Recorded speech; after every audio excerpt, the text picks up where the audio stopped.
Hello everyone, UCI Agent here. We're back with more Coffee Talk episode 2.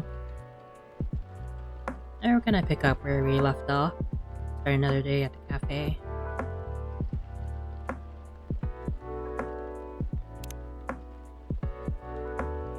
Where we find out that something is missing from our lost and found drawer.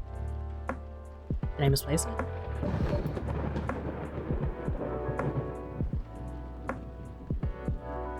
This lighter and this apartment key.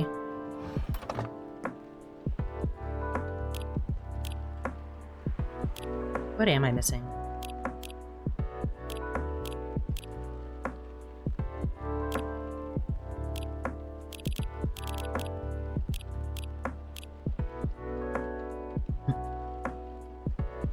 She's a 10 but about to marry a freelancing elf. So she's 100.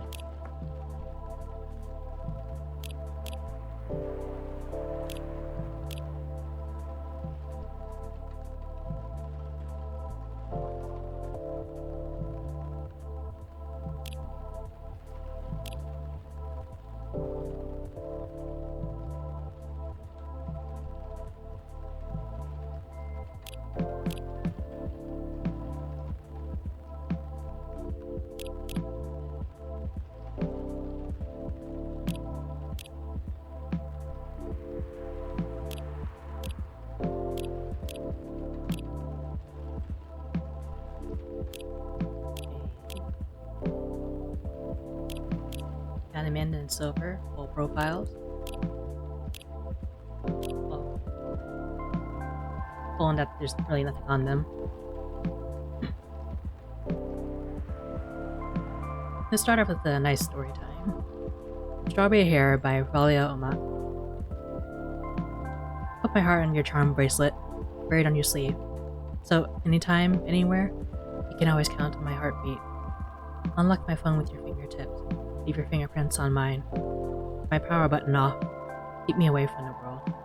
Just the two of us. Remind me. Press the enter key twice. Put some space in my poem so you can have enough room to dance between my words. We don't need a grand ballroom for our chests to collide.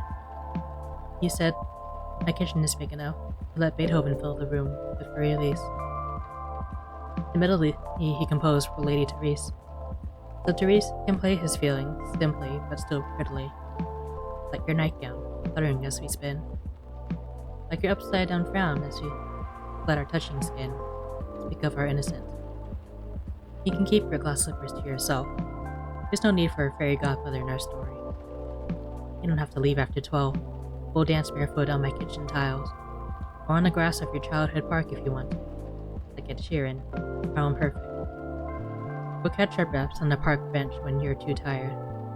Rest your head on my lap. Run my fingers through your hair. Let them pick that strawberry scent. Then down to your blushing cheek. Paint your nickname. Strawberry Hair. But only if you let me do all that. If you don't, I'd settle with your strawberry taste in my memory. I'll keep it in my breast pocket. So if you ever leave, I know which jacket I should stop wearing. So strawberry can still taste like a sweet thing for me. But let's not think about either of us leaving, shall we? Whatever will happen. Right now, you are my strawberry taste. My one and only race, where my ego doesn't mind losing. Right now, you are forever my safe place. You can have my promise that I will always be your safe place. I did say that to many girls before, so it's an empty shack. We can try to reside there, and if you like it, you can stay. You already got the key anyway. Even before I gave it to you. If you like it, if you like me, ask me to make it your retirement home. If you do, I'll build you a pier, so you can rest your ship ashore to the lighthouse. So I can light your way, in case you want to set sail again. That being said, Strawberry Hair, I'm hoping you had enough sails already, and are finally ready to settle in.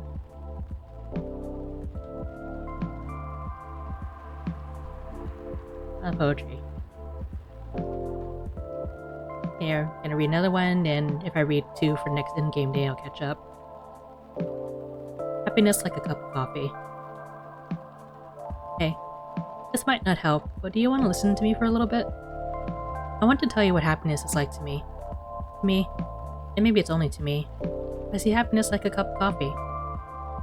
It makes you feel good, energized, ready to take on the world. That's not the point I want to make. It's about how many different kinds of coffee there are in the world, and how many different ways of making a cup of coffee. Still with me? Okay, so there are so many kinds of coffee, you know? I'm not even talking about the type of beans and whatnot. You know, there are coffees you can get in a convenience store, convenient cans, pop it in, you're good to go. There are also coffees that are more special, made with more care. The ones made in cafes by cute baristas with their pretty smiles. There are even more special coffees. The one you can only find in certain places, in certain circumstances. The one you know you can only taste once in your life. You wish you could have it forever. But that's not how life goes, right? There is happiness you know you'll part with. Happiness you'll never get to taste again. But that's the thing. You shouldn't cry over a cup of coffee. You're supposed to remember to taste fondly, hoping someday you can have something just like that. Something better even. You'll live your life in search of that better taste of coffee. Once you do, you realize that there are thousands and thousands of coffees in this world, with 1,000 ways of brewing them. See? That's how I see happiness. But hey, since you're still here, want in on a secret? It'll take many tries before you get it right, and you might lose many things to achieve it. But in my opinion, the best coffee in the world, the best happiness we can have, is the one we make ourselves.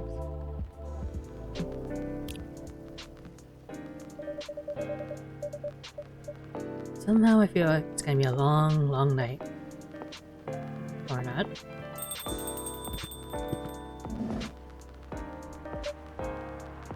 Good evening. Hey, Agent. How are you? Not too shabby, I hope.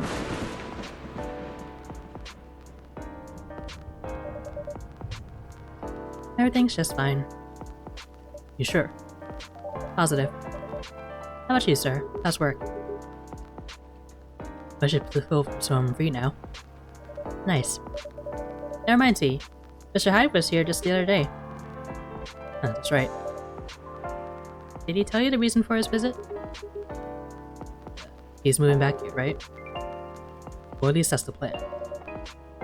Yes, what a nice surprise. He told me that he's got a few things to discuss. Well, that's part of why I'm here. Aside from getting myself a hot drink. On that note, I'm so ready to take your order. Much obliged. So Henry told me about this Indonesian ginger. Has milk, honey, and a couple of other stuff. I think it's called STMJ. I'll have a cup of that. Okay, let's get this right. Milk. Ginger.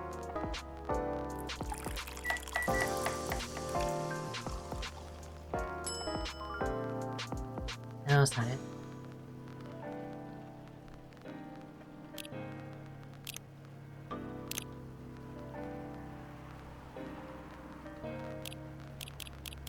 Milk, ginger, honey.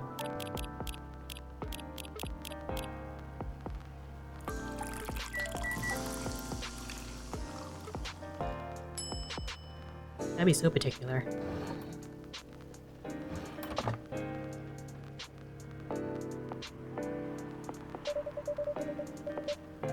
One nutritious drink on the archipelago coming up. Thanks a lot. So what's in it again? It's a hot blend of egg, milk, ginger, and honey.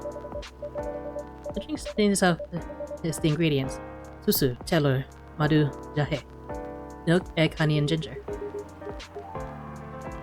I wonder if it's what reminds you of an eggnog. Albeit spicier, not as rich. But I can see why Hendry likes it. It's a great stamina drink.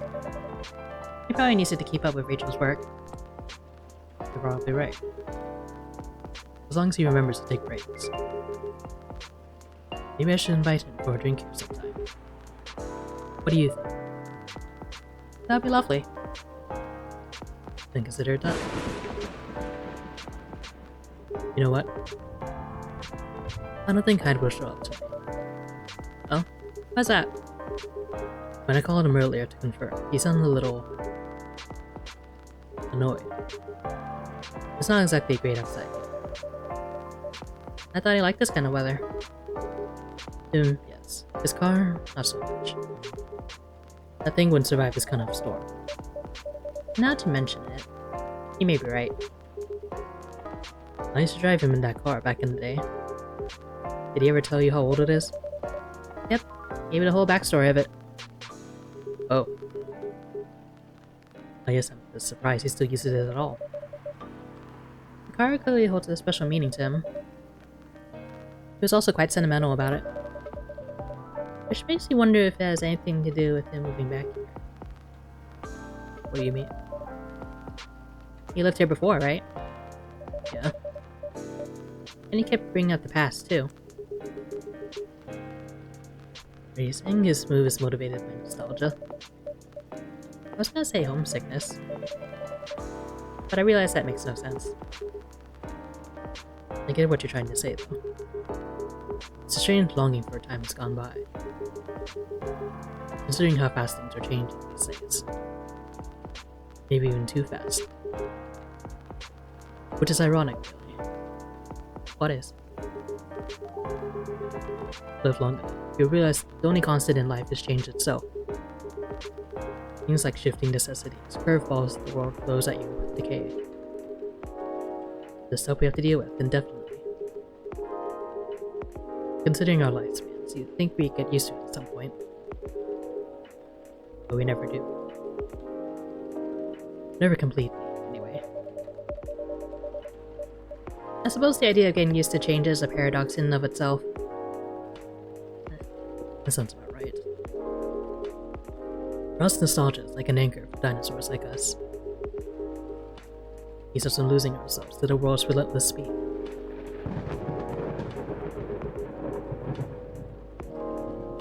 You can get used to these after a while, huh? Pretty much.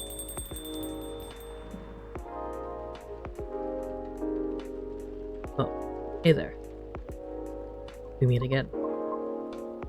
Yes, hello.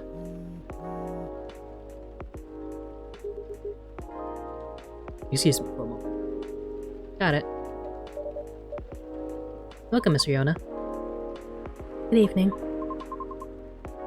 I'm meeting up with someone. Oh, okay then. How's your car, by the way? My car? Oh, you mean the tire? There's really no need for concern. This is an easy fix. Well, thank you for asking. My pleasure. May I order a cup of Russian tea?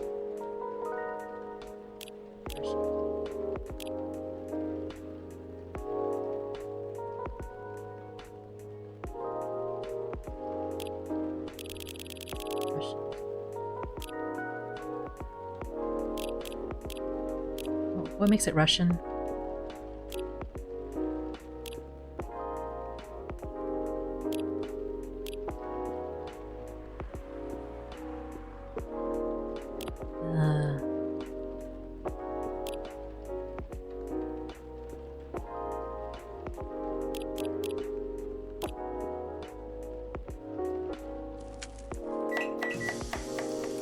I'll figure it out eventually. That's not it.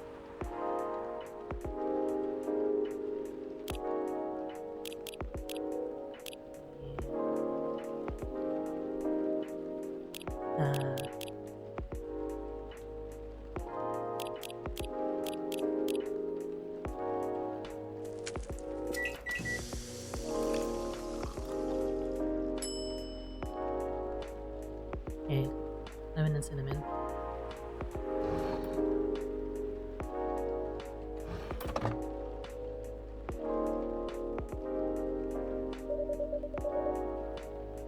Russian tea for the lady rushing to deliver. That's a good one. This is perfect, by the way. Thank you. You're welcome. So, who are you meeting with, if I may ask?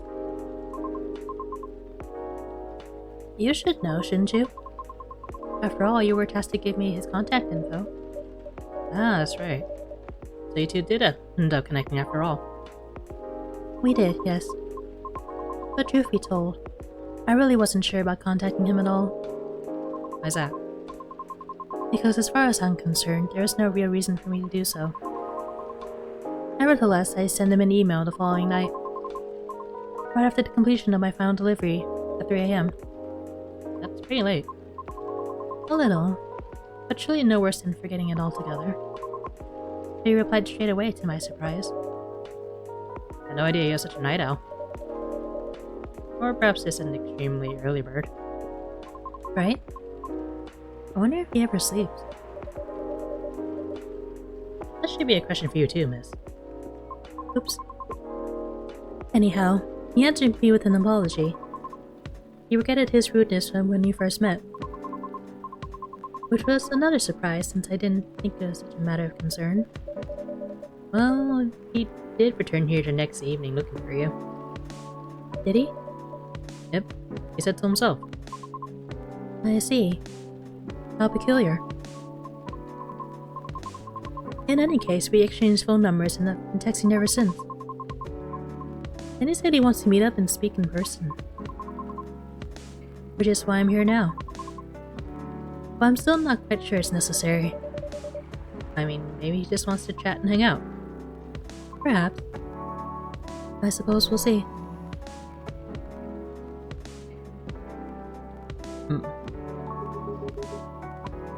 So, Pat's not coming tonight. Probably for the best, given the circumstances. Is he okay? Yeah, he just wants to take it easy tonight. Understandable.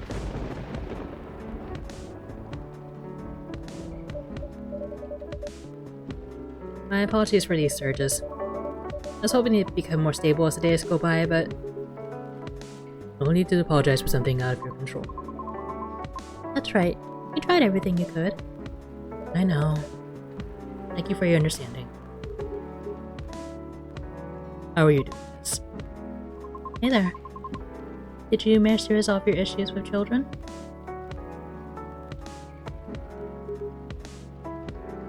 So sorry? Oh, I mean, the hospital admission problem from the other day? Oh, that. For a minute there, I thought I had a beef with kids I was unaware of. Sorry for the misunderstanding. No worries, that was funny. It's only been a few days, so not much has changed. How about you? Feeling better? Yes. Well, I apologize for the way I acted a few days ago. We all have our bad days, so don't worry about it. Thank you. While we're on the topic, I told Officer Georgie what happened to your car. Would you mind pointing out where you believe the incident took place? Sure. It was quite near the police station, actually. At a metered spot just outside the now defunct library. Oh, the vacant building at the Bourne intersection? Yes, that's correct. I see. So it's originally a library. You know the area? I know the property, yeah? It's been abandoned for a long time now. But it's a heritage building, so I often wonder why nothing's being done with it. It is located in a very populated, culture-centric neighborhood. That's true. There's even an art college nearby. Right? Then again, I've always found the street a bit odd. Odd? How? It's just barren. Especially if you consider the area. And the weird thing is, I feel like it wasn't always that. Feel? Don't you mean remember? Oh, exactly what I said. It's a feeling, not a clear memory. Strange, isn't it? That is odd. Well, there used to be a flea market there a long, long time ago. Perhaps that's what you were recalling? Flea market, huh? The last time I drove there, I remember seeing nothing but hunger. Oh, wait. There was a single dead tree, surrounded by strange trinkets. A dead tree, huh? No idea why I almost forgot about it. It stuck out like a sore thumb. About 8 feet tall, no leaves. It's been there forever too, as far as I know.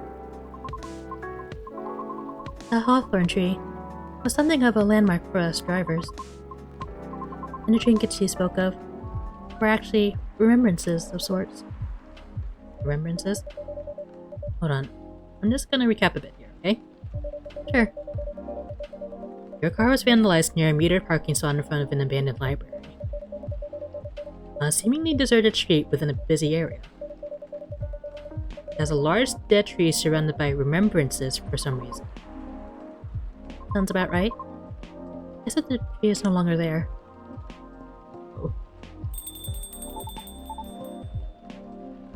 Are you serious, Pops? Why wouldn't I be? That is crazy.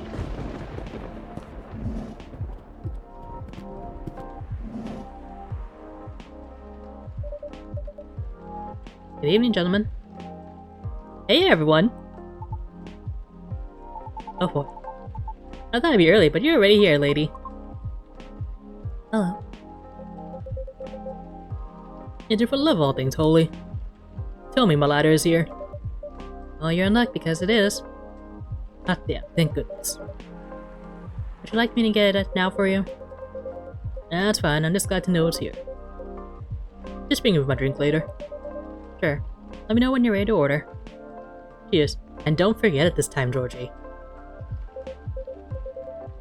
Well, what's up, y'all? What's new? Evening, officer. We're just talking about the spot where Miss Fiona's car may have been vandalized. Oh? They got your car too, lady? Yes, but it's not a big issue. Sorry I had to experience that. Where did you park your car, miss?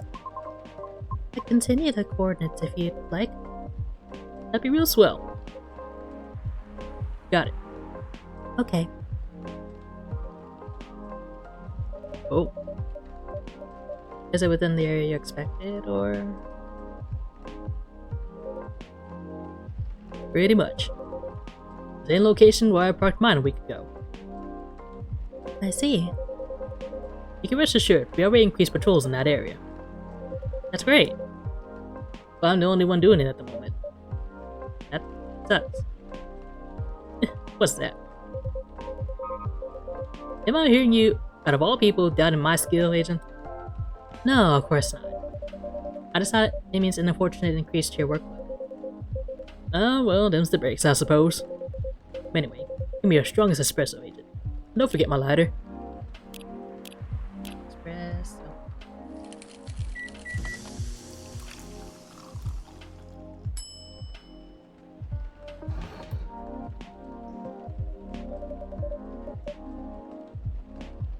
You know, Georgie, if this lighter is so important to you, why do you keep forgetting it?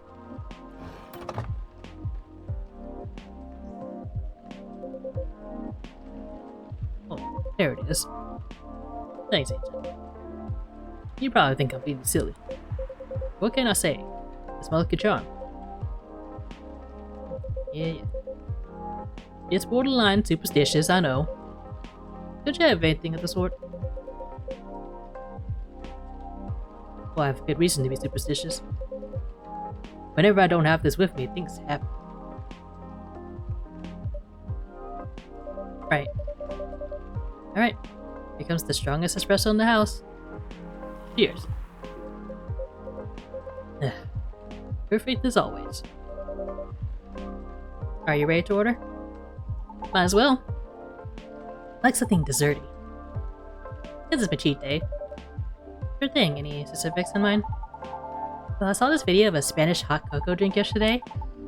It was so thick, I thought it was a chocolate sauce.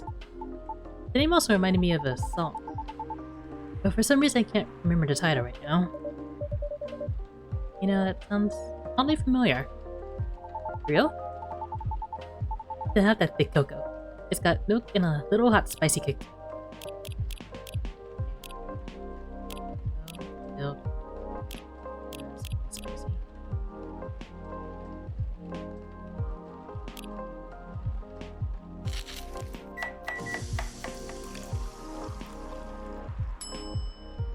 The Spanish Sahara, that sounds right.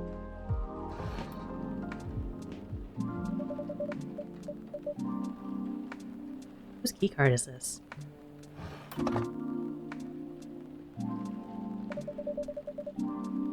has a cup of Spanish Sahara for you. Also, that's what it's called. That's what we call it here, at least. Very cool. And bon appetit.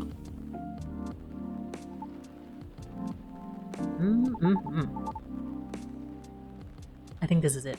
Very tasty. Thanks, Agent. You're so welcome. So, Pops. Just earlier you were telling me about your creepy patrolling experience, right? Was it in the same location where the lady's car was? Creepy patrolling experience? Well, I don't know if I should even talk about it. Because maybe it's just a tattoo. Spooky. Even for me. What happens? Tell him, Pops. It's not that big a deal, honestly. Then all the more reason to talk about it, right? Maybe someone here would know something. You got a point there.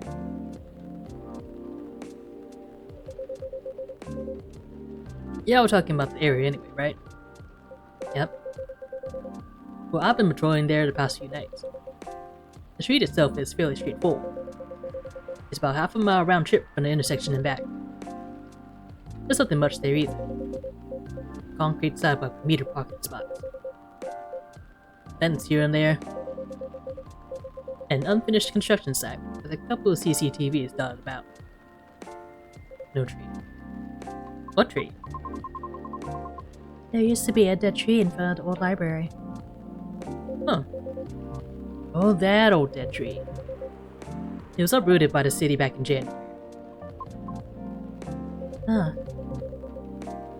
The commercial community decided it wasn't really a good look. So when the city started a massive cleanup project last year, well, they simply voted to get rid of it. Let's see. Wow, what's up? We were actually talking about it earlier, and being a decades-old landmark aside, could there be something more to the tree than just being old? Think so? That's what I think after listening to Miss Riona.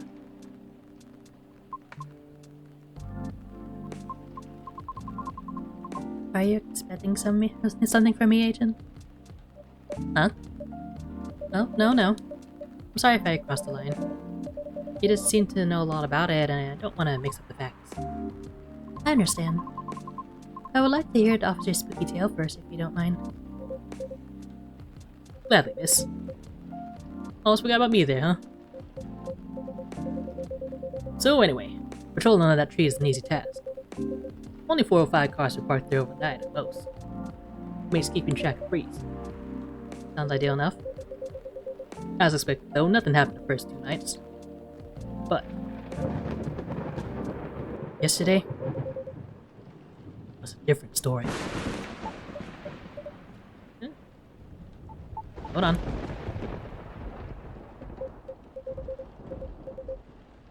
What a stage setup, eh? Yeah.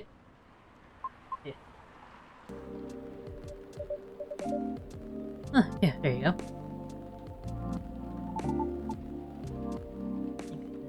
Oh, Lucas, it's okay, buddy. Sorry about that. Please continue. Alright. Well, it was nearing the end of my shift, and I found nothing was amiss. There were only 4 cars parked that night. 2 spaces across the street and 2 on the opposite corner, side by side. My plan was to leave after I walked one last round to make sure everything was okay. And remind you, you can cover the whole place in only 8 minutes.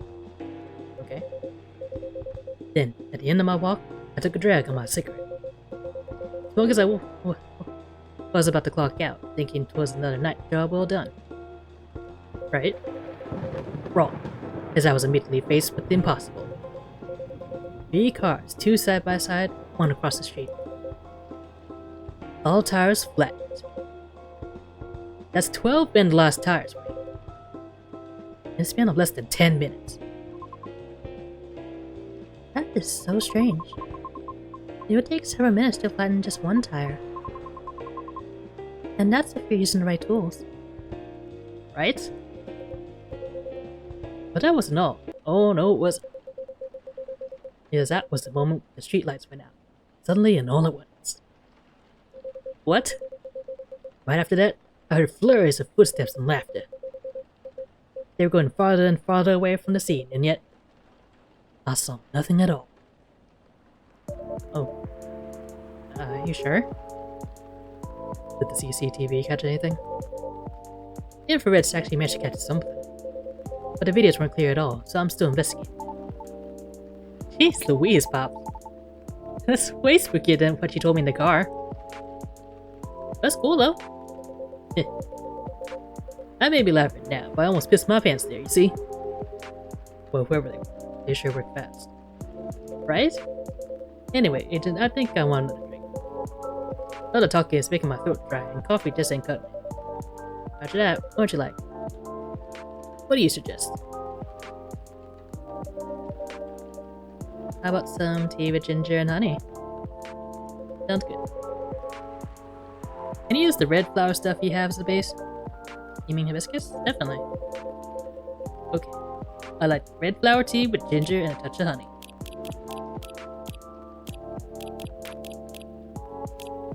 Ginger. Honey.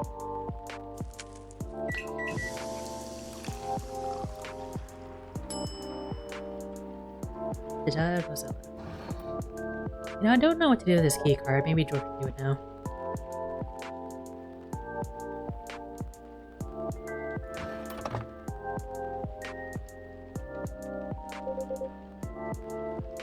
You giving me this?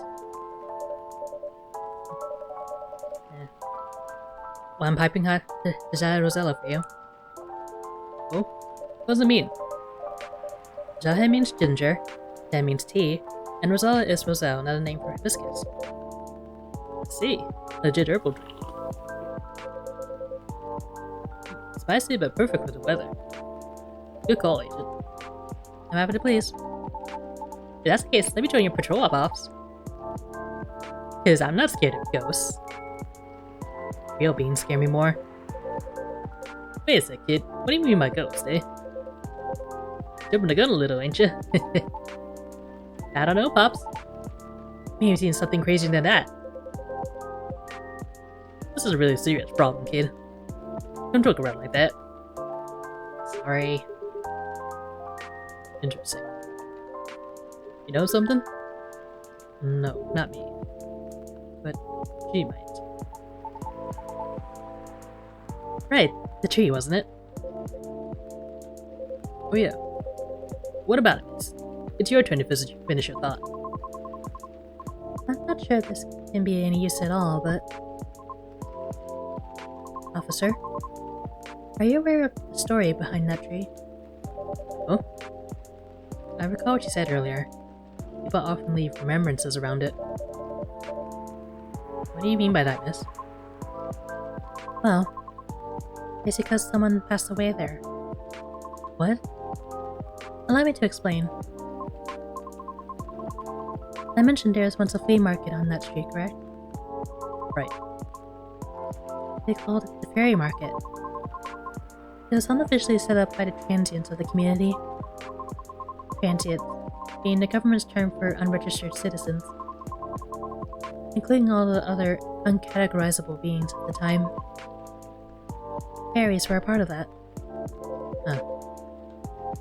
I remember learning about it. After the war, the government made its first official attempt to sort things out. Organizing equitable classifications was thought as one of the first steps toward civil peace. But it was oversimplified, inefficient, and not speedy enough. Was all that before the Vindication Act? Way before that. And you couldn't register, basically in administrative limbo. What? That's as good as, like, not existing at all. Oh yeah, that's horrible. That was the main reason why the fairy market was created in the first place.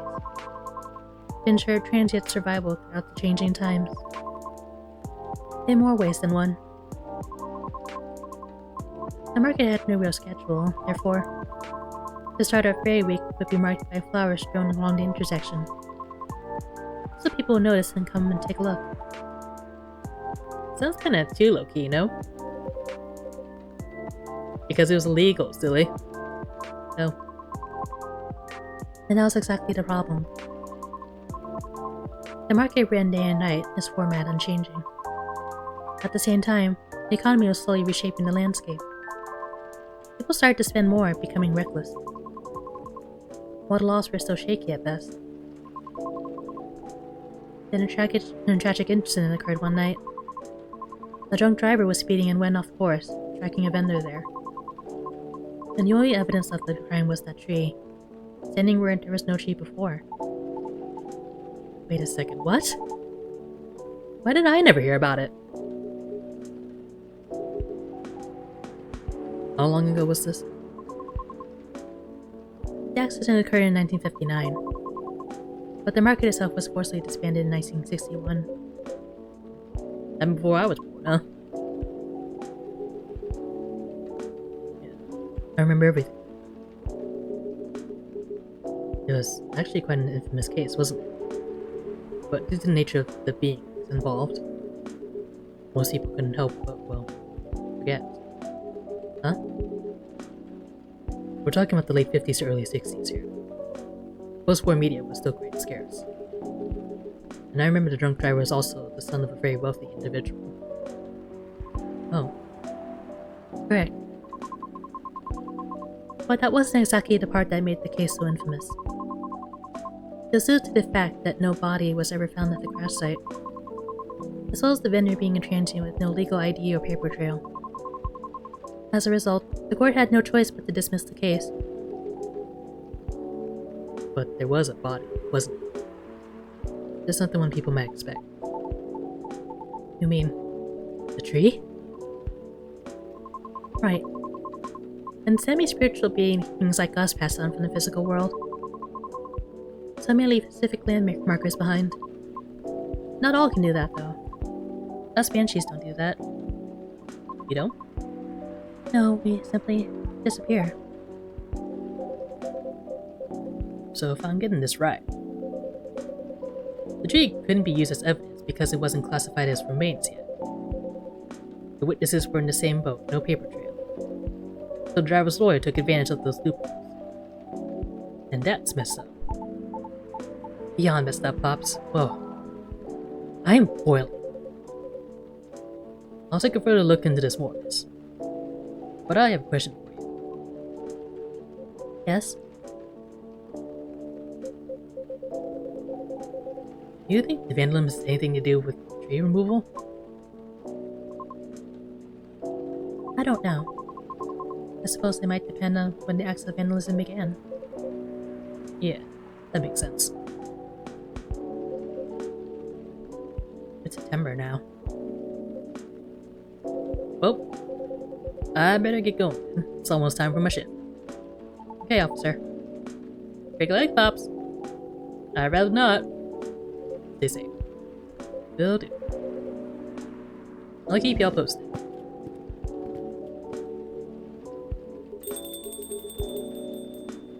I better go as well. Got an early shift tomorrow. There's one thing I want to confirm, if you don't mind, miss.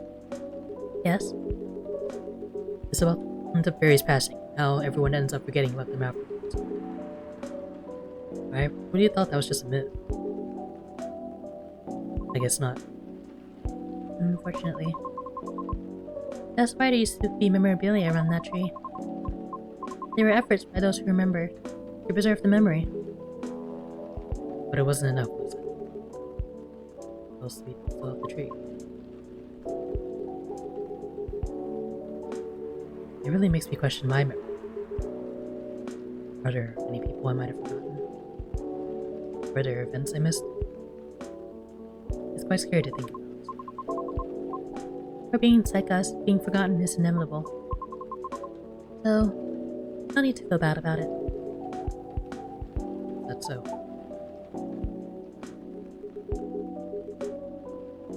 Oh, I didn't catch your name, the way. I'm Gal. Oh, I'm Lucas. Nice to meet you, sir. Lucas, eh? Sounds familiar for some reason. I mean, I'm kind of a big deal online, you know? I remember now. That toy from the other day had his name on it, right, Agent? Right. That toy? You mean the business card I gave you? Yes, that. I see now. How about you gave it to him instead? I did. I'm sorry. Let me be the one to apologize for that. She gave it to me because I was having a small trouble. Yeah? Was it helpful in any way?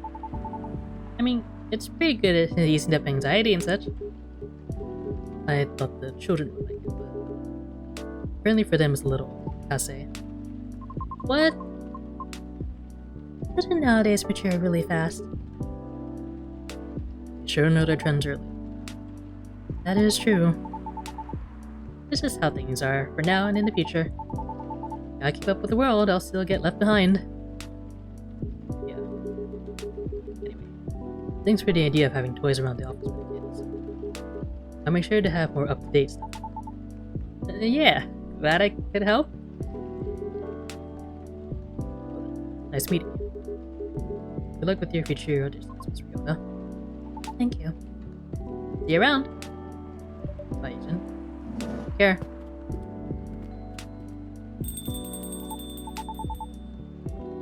You okay? It's getting real late. I still want to talk, but if you're tired, let me know. Have you eaten? You want something to eat? You don't sell food here. You don't? No wonder your place is always empty. Well... Just kidding, Agent. Don't hate me, please. Well, do you want another drink, maybe? I wouldn't mind one. Nice. What do you feel like having? Something without milk, with a fresh feeling and some brightness to it. I'm also quite partial to the blue PT. Oh.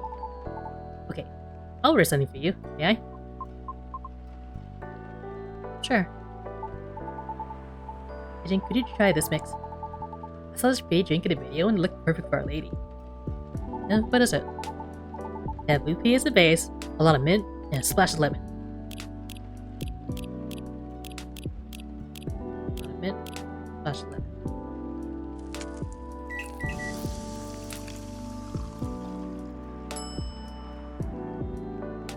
Galaxy mint.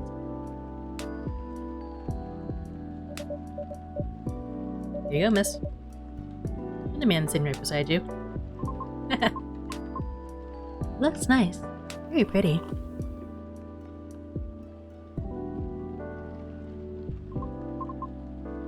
I like it.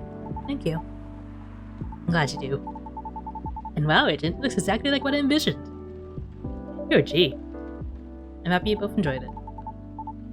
Man, the whole case earlier, though. It was a lot to take in. Also, about the whole forgetting thing, that really gave me chills. Why? Don't you feel scared of just disappearing in the end? 'Cause I do. That's why I thought I finally understood you too. I mean, the reason why you wanted to become a soprano your way. The traditional way. Oh? Care to compare notes? Because I've yet to be entirely certain about that myself. Oh, huh. That's what you call huge pressure. For that though, just a little teeny tiny question. Go ahead. What inspired you to go down this route? I mean, I may have an idea on why you're choosing the hard way, but why a soprano in the first place? Because it's been done before. Because there's already a banshee who did it before. So I know it's not impossible. Oh, for real? Her part was that of a sorbet aria. It's just not very well known. What is a sorbet aria? Oh, I mean, she is a secondary character. Back in the early 19th century opera, sorbet arias would be sung towards the end of the second act, usually before the evening ended. Hawkers would use the time to offer their wares for the last time to the patrons. Often dessert. Hence, sorbet aria. Oh, I see. Like, background singing at the end of a show or something? Yes. Things are different nowadays because people are expected to listen to the end. The The first time I heard her voice was an old recording of a comedy opera. I was still very young back then. She was playing a confused maid role at the very end of the opera, wondering why and how people could act so crazy when in love. But despite her confusion, she thought she wasn't so old that she couldn't find out the reason herself. It was a funny epilogue to the opera.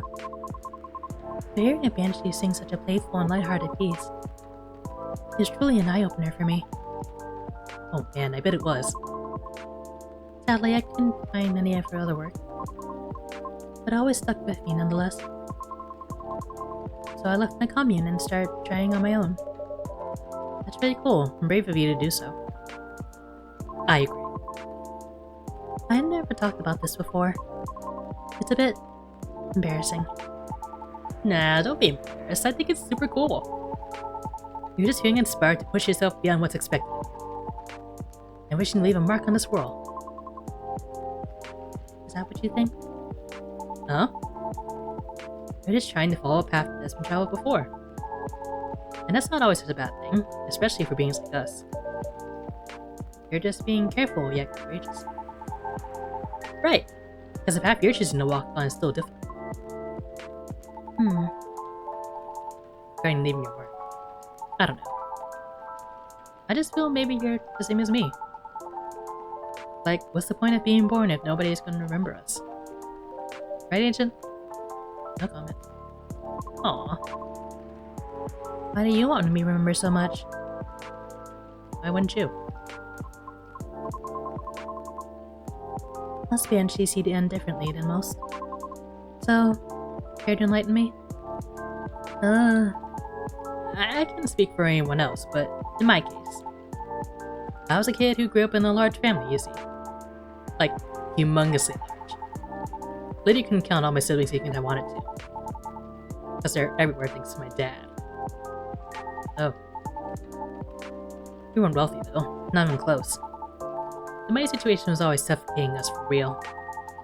Sometimes Dad would drop by to give us some money. It wasn't even enough to cover utilities for more than a couple months. And he'd just leave again a couple days later. Are you the eldest? Nope. My older bros had already moved out by the time I hit high school. I was so surprised when my dad gave me the house after he died. Oh. Just where my mom and siblings live now. I'm sorry to hear about your father. Oh no, it's fine. Anyway, so my older brothers came back, right? They wanted me to sell the house and divide the earnings. Fine, a slice of the inheritance pie, huh? You didn't do that, right? Heck no. That's why I left for LA.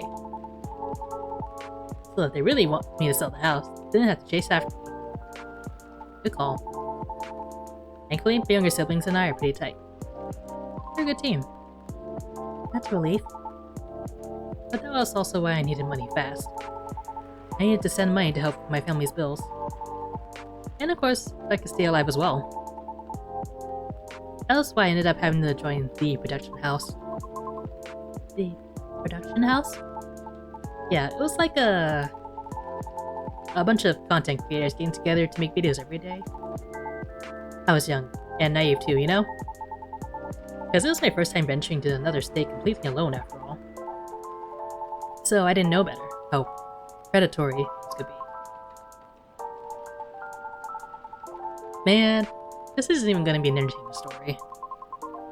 If you're uncomfortable, you don't have to talk about it. No, it's not that. I just really didn't like that production house. But I needed the money. Someone there saw my vlogs and invited me in. And as one of the youngest there, I tried to get along with everyone. But you see, we're all creators in the entertainment industry, right? It seems y'all had huge egos.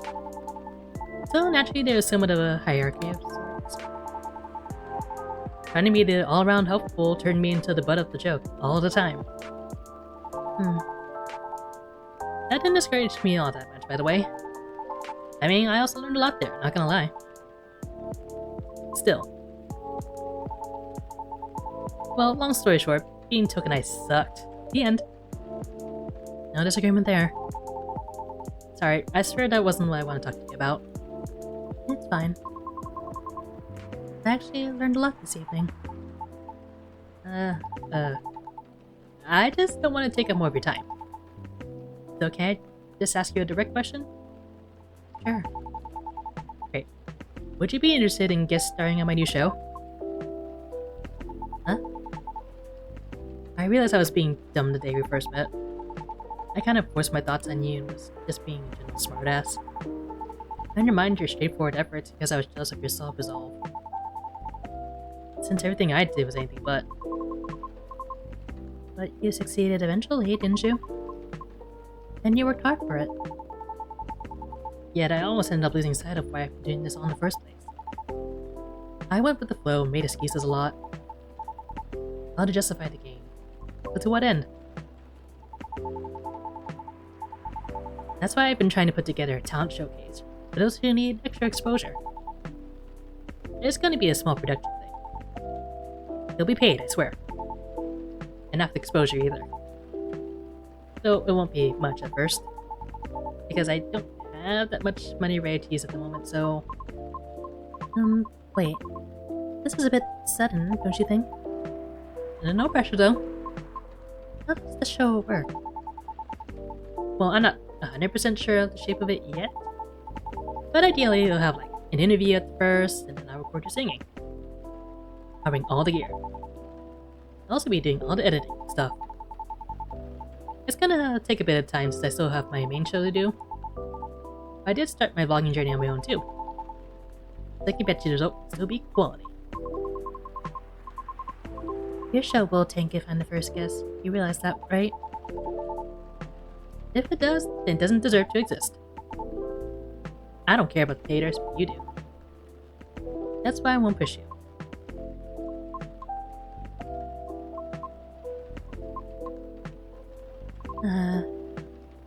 I'm flattered. But no thank you. Okay. Thanks for considering me, though. Thanks for giving me the thought.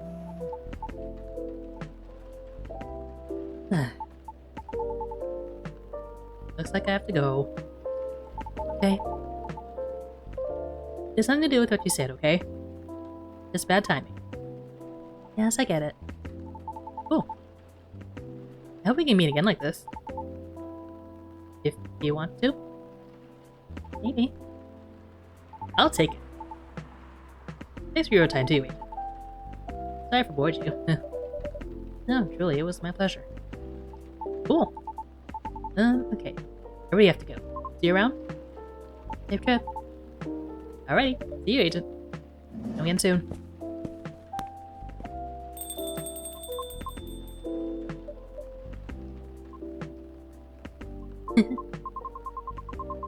I think tonight was the most I have talked in the past 2 years. And I'm quite glad to hear that. Thank you, Agent. What? For being such a good host. I know I'm not the easiest being to get along with. It's always a pleasure to have you and everyone around. And I'll be taking my leave. I feel like I have a lot to rethink. But I'll see you again soon. And we'll be waiting, always. Safe trip, Mr. Yona. And have a good night.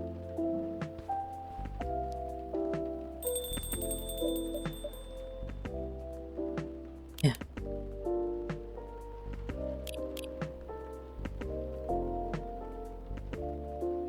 Still lactose intolerant.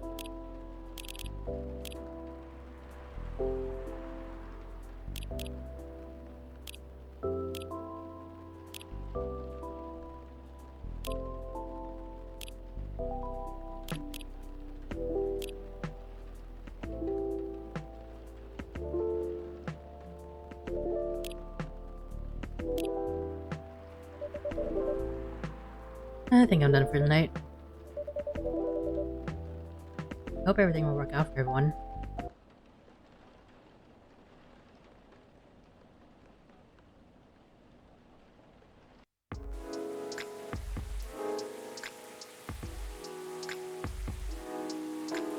That was a long night. Wednesday, September 27, 2022.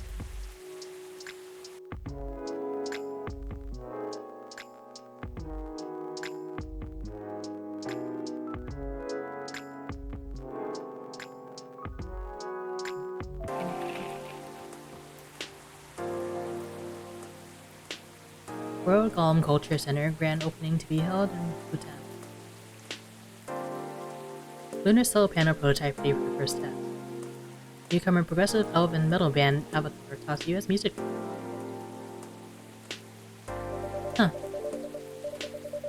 I thought there was more stuff in the drawer yesterday. Am I just remembering things? Card's gone.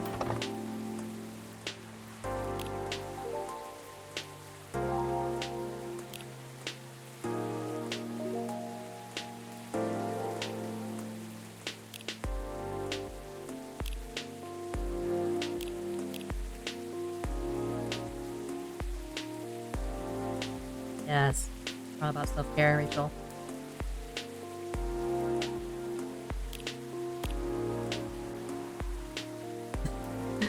Did the spinner really that lame now?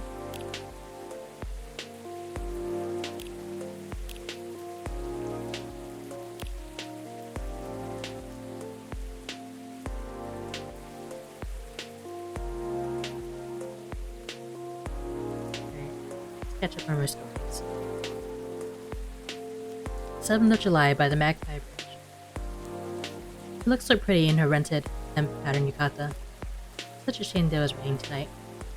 I wonder if renting in a place would charge more for return their clothing somewhat damp. I felt bad for insisting on just the traditional way for the Tanabata festival. That mundane thought immediately went away when I saw her. I think it's as if she came straight out of Makoto Shinkai movies. It was all worth it. If they charged extra, I shoved my life savings at the lady who owned the printing place. It looked like dreams, and it was worth it. Her, with a yukata and an umbrella and my heart and all. Too bad that Altair and Vega couldn't meet tonight without us rain, You remember the story, good. Meanie, I do listen to your astrology stories, Astronomy, but thank you for being in there for my stories, lady. Under our transparent convenience store umbrella, we share whatever lovers share under the rain with her in our own world. The shrine we went to was unexpectedly full, despite being a bit tainted by the rain and the puddles it creates. We had to line up in a small queue for our wish list, but a stretch of time was easily filled with small talk, as lovers like to have. She hid her paper when I tried to peek at her wish. Cute. As if she wasn't not going to ask me to hang it on the highest spot in the bamboo trees. Hey, next year can we come here again? We were on our walk back to her hotel when she began. Her voice was a bit too soft, so couldn't noise the rain made. I'd be thrilled, but don't you want to use your long vacations to go somewhere else you haven't been? I like it here. Here, the moon looks so pretty. Really? It's raining though. I can't even see the moon. Silly boy. Her grin, buried in all the full moons I've ever seen in my life. We took our time to walk home slowly, in the night street, just the two of us. But I'm happy that you think we can still travel the world. We're still blessed. I know I shouldn't say something like that, but it felt like my insecurities got the better of me. Aw, pretty boy. Talking about rain on the parade, huh? Sorry, couldn't help it. What if it rains again next year? What if we're not all sunshine and rainbows like we used to? Well, how in your Tanabata story, if it's raining, Altair and Vega can't meet each other on the Magpie Bridge. Then the bridge would be empty, right? She stepped in front of me, so close under her umbrella. And whatever happens, if it rains next year, 7th of July, I'll be waiting for you on the Magpie Bridge. This umbrella, silly.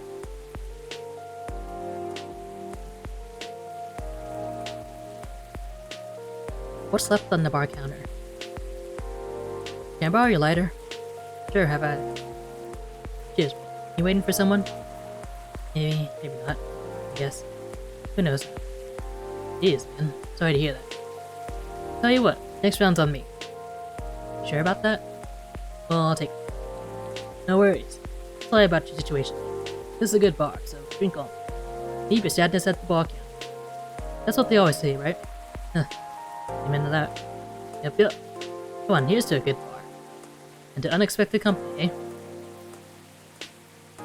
Interesting thing you said earlier. Leave your sadness at the counter. You do that often here? Yeah, this bar's good. Bartender's kind and they won't kick me out if I drink too much, so yeah. Where do you think it goes after you leave it here? Sadness? Huh. Interesting philosophical question you got there, man. Somewhere far away, hopefully. Never to come back. But what if it does? Then we steal up and order another drink. And another. Until either the sadness gives up or our livers, I guess. Tough life you got, huh? Well, Sisyphus and the boulder, you know? I mean, what other choice do we have? None, I guess. Yep, that's just how it is.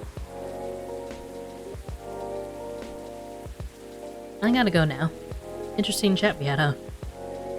Tell you what, maybe this is the whiskey talking, but it felt like hanging out with an old friend, mate. Forget all about that person you were waiting for, and hopefully I'll see you here again soon. Okay? Sure, man. I'm always here. After all, you're the one who left me at this counter, right?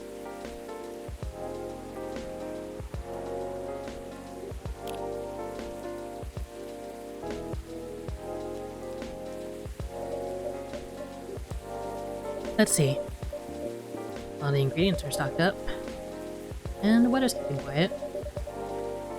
Looks like a good night to listen to some stories.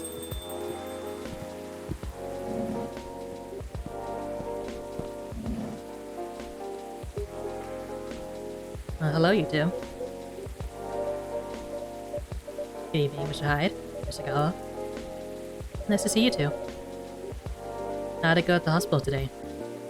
Well, it was fine, except that it was a little exhausting. Goodness. Are you having issues with the children again? No, that's not it. It's just... well, for starters, my Fury's giving me a hard time. Your Fury? Is the full moon already? No, but I sometimes get pre-Fury symptoms. Pre-Fury symptoms? It's a common thing for werewolves. A few days before the full moon, our bodies start to prepare for Fury. And it changes the way they react to pretty much everything. Symptoms vary depending on who you ask. But it can affect our muscles, our appetite, our energy levels. It can give us headaches and a lot of other stuff. Small, but annoying. That doesn't sound pleasant. No, to be honest, it's not great. For me, I'm feeling pretty sore, more tired than usual. And a bit cranky as well.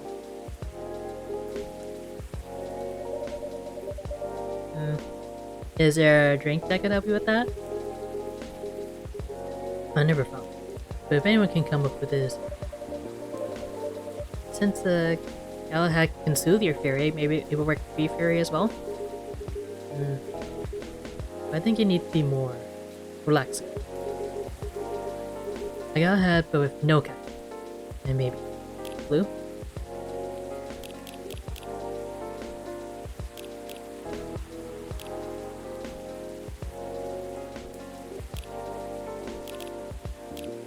And ginger?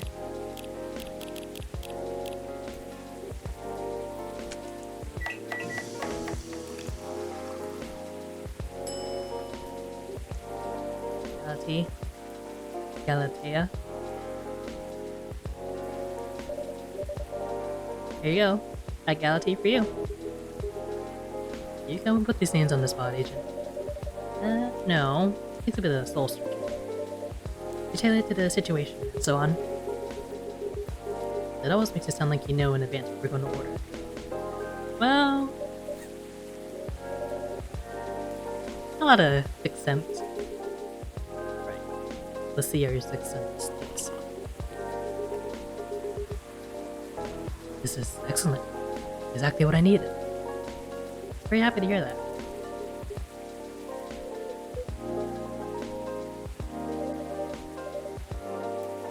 What's with the long looks, you two? Did something happen? Actually, Agent, I guess I'll just come out with it. I need your help. My help? Come on, I wasn't that bad. No. I was so tired today I nearly fell asleep in the shop.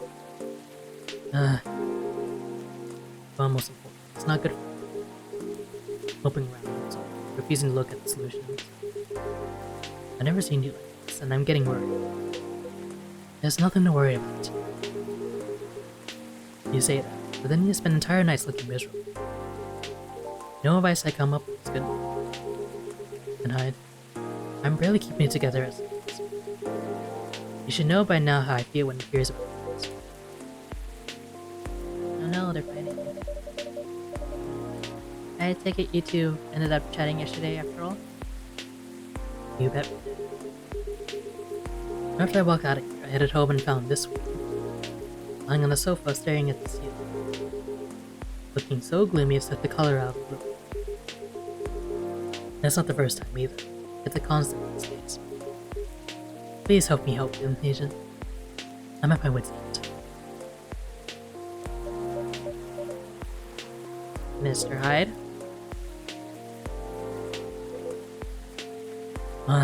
Fine. The truth is, I'm bored to death. Or I would be if it wasn't for the whole immortality. I'm nearing 40 years old. And I've never been this bored in my entire life. You're a lot more than 40, I'm pretty sure. Interesting. You usually make it sound like you're much older. 40 years old in vampire years. I'm not saying how old that is in other things. That's surprising. Intervention first, gossip. My apologies. Why are you so bored, Mr. Hyde? My job. How's that? My job! Hey, no need to shout. Well, I'm also irritated about it, okay? I'm not exactly used to sitting around twiddling my thumb. But modeling stopped being fun ages ago. You did mention something like that last time. You are trying to leave modeling behind. Yeah. Is there a specific reason for that? It's all just so brief. Back when I started modeling, people thought of fashion in a different way. They wanted to keep their outfit for a while. They had to be elegant, well-made, and versatile. Some campaigns that I featured didn't stay on billboards for months. I knew the clothes would last decades. In a way, it felt like I was building a bond with their wearers. Mine or something that would feature in their cherished memory. But then social media came and it all became disposable. The clothes themselves, but the models even more. I shoot a campaign, the brand posted online, it gets attention for 10 minutes. Then another campaign comes in, and everything's forgotten. Blink and it's gone. There's no bond to be built. Isn't that changing these days though? The slow fashion and like? That's true, when people are getting into vintage clothes too. I salute them. But the reality of my job remains the same. What about your fans? You have so many people following. You mentioned that last night, and my answer hasn't changed. They follow me because they think I'm pretty. Being admired is nice, but it doesn't constitute a point. So are you saying that you like to leave more of a mark? Maybe so. It would be nice if I did something that people remember. That became a part of their lives in a real way. You do know you have people in your life in a real way, right? People who will always remember you? That's not the same thing. Maybe you should say you become a doctor or something. That would make a real difference. No, thank you. The job still needs to be fun. Studying for 10 years just to exhaust myself in 14-hour shifts. Did you mistake me for a hard-working vampire? You see what I'm doing with Asian? It does seem to be a thorny issue. Perhaps you'd like to mull it over with a drink in hand, Mr. Hyde? Yeah, that's it. Just make me something up. Anything you seem to enjoy recently or when you first met? his elbow again.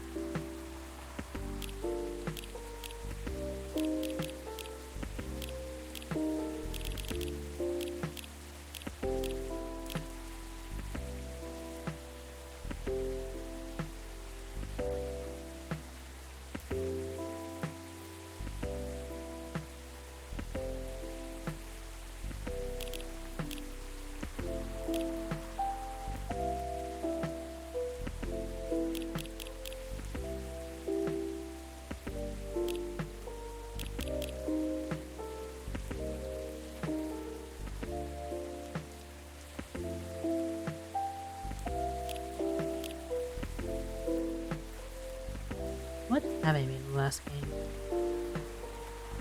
A long time.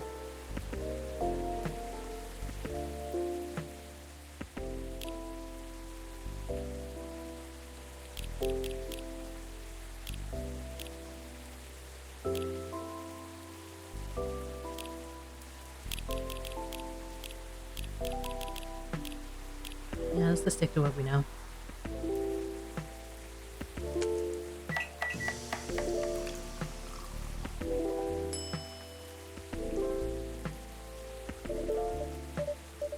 Here you go, Mr. Hyde. You seem to like this well enough. Nice. And you lost your backpack. Up that. When I was swallowing in self-pity, I told him many people cared. And I bet you can remember what he liked, even if he gave you no instruction. So now I get to say that I was right.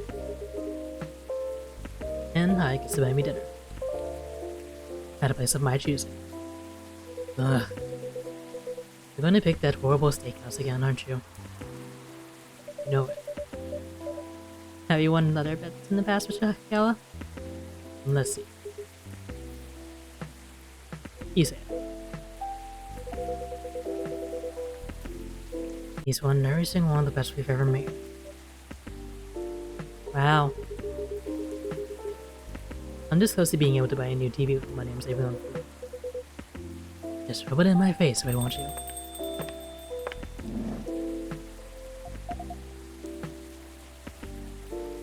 Oh, hi everyone. Hey, Lua. Hi, Lua. Busy night, I see. Hi, Miss Lua. Busy and lively, just the way we like it. That's good. And I'm really glad you're here, Hyde. I wanted to apologize for the other night. I was so excited to see you, especially since it had been a while. But we ended up playing with Bailey's instead. You must be getting bored of our argument. And it's alright. They're kinda fun to watch. How are things with you, by the way? Just send me your order before I answer. That's alright, Agent. Look, Morris, what would you like? I spent the whole day talking meetings and presentations, so I have a bit of a sore throat. Is there anything you recommend for that? Definitely something with lemon and honey. Sounds great. I love a lemon and honey drink then, please. Honey.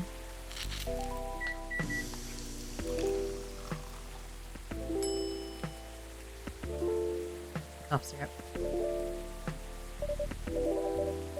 Here you go. Some honey to soothe, lemon to boost recovery. Thanks, Dr. Agent. It's really lovely. Just what I needed. It's great to hear. My company's trying to get a big contract, so I've been organizing meetings with everyone, making sure it's all going according to plan. That sounds pretty tough. Yeah, it's a lot of responsibilities and decision making. And part of me likes that, but part of me feels the pressure of it. So it's nice to be able to unwind with a warm cup. Anyhow, to answer your earlier question, Gala, you've probably gathered that Faye and I have been fighting. Yeah, Hyde told me a little about it, too. Right. Well, we haven't discussed the wedding for the past couple of days. And honestly, it's done me a lot of good. The thing is, I know Faye means well. He should just all these things that he thinks I like. And I should like them. He's paying attention, not just sending random ideas. I should be grateful that he's trying to please me. But I get annoyed instead. And then I start feeling guilty that I'm annoyed. Which makes me even more annoyed. It's not great, I know. It will be easier if we always act professionally. If you got annoyed at the right people for the right reasons. But things aren't that simple, are they? That's true. Although I guess if you figured out what actually makes you, that would help. That's the problem. I'm not sure. At first, I thought I was tired or worried. The decision making at my job is taking a toll for sure. It's a bit hard for me to also deal with organizing things in my personal life. Also, the financial side of it is hard to navigate. I don't want May to spend too much money, but he's right that involving my family comes with strings attached. I'm not sure how to avoid that though. For me, I think that might not even be the main issue. The more he sends me links to venues and caterers, the more it all feels wrong to me. I don't mean the wedding itself. I want to get married today. But the way you're planning it, I don't know. I've been to my friends' weddings before. I've also been browsing the most popular wedding pictures online. There are always these big parties, very put together, very classy. They have their whole families over, friends and colleagues. They're in these beautiful barns and they hire live bands. There are designer dresses and bespoke suits. I used to look at that and think, this is great. This is what I want. And now it just feels more and more off to me. Why don't you tell your fiancé? What if he thinks I'm getting cold feet? Or that I'm crushing his ability to help with the budget? That's up to how you communicate, isn't it? Right, but it's still a difficult topic. We've been through so much, you all know that. This is supposed to be our special day, a way to celebrate our partnership. He wants to honor that. We feel awful if he thinks I don't. Or if he thinks I don't trust him. I swear, you and your elf are real much. You always worry so much about what others think. Instead of working out your own wants and needs. You do realize that's important, right? I mean, generally, yes, I get that. How does it apply here? What do you think it means to honor your partnership? Celebrate it properly, for starters. Right. And who are you in the partnership with? I believe you've met him, the blonde guy with the puppy eyes. Right. I'm glad you remember that, because you're making it sound like you're in a relationship with your friends who got married. And a stranger who put wedding pictures online.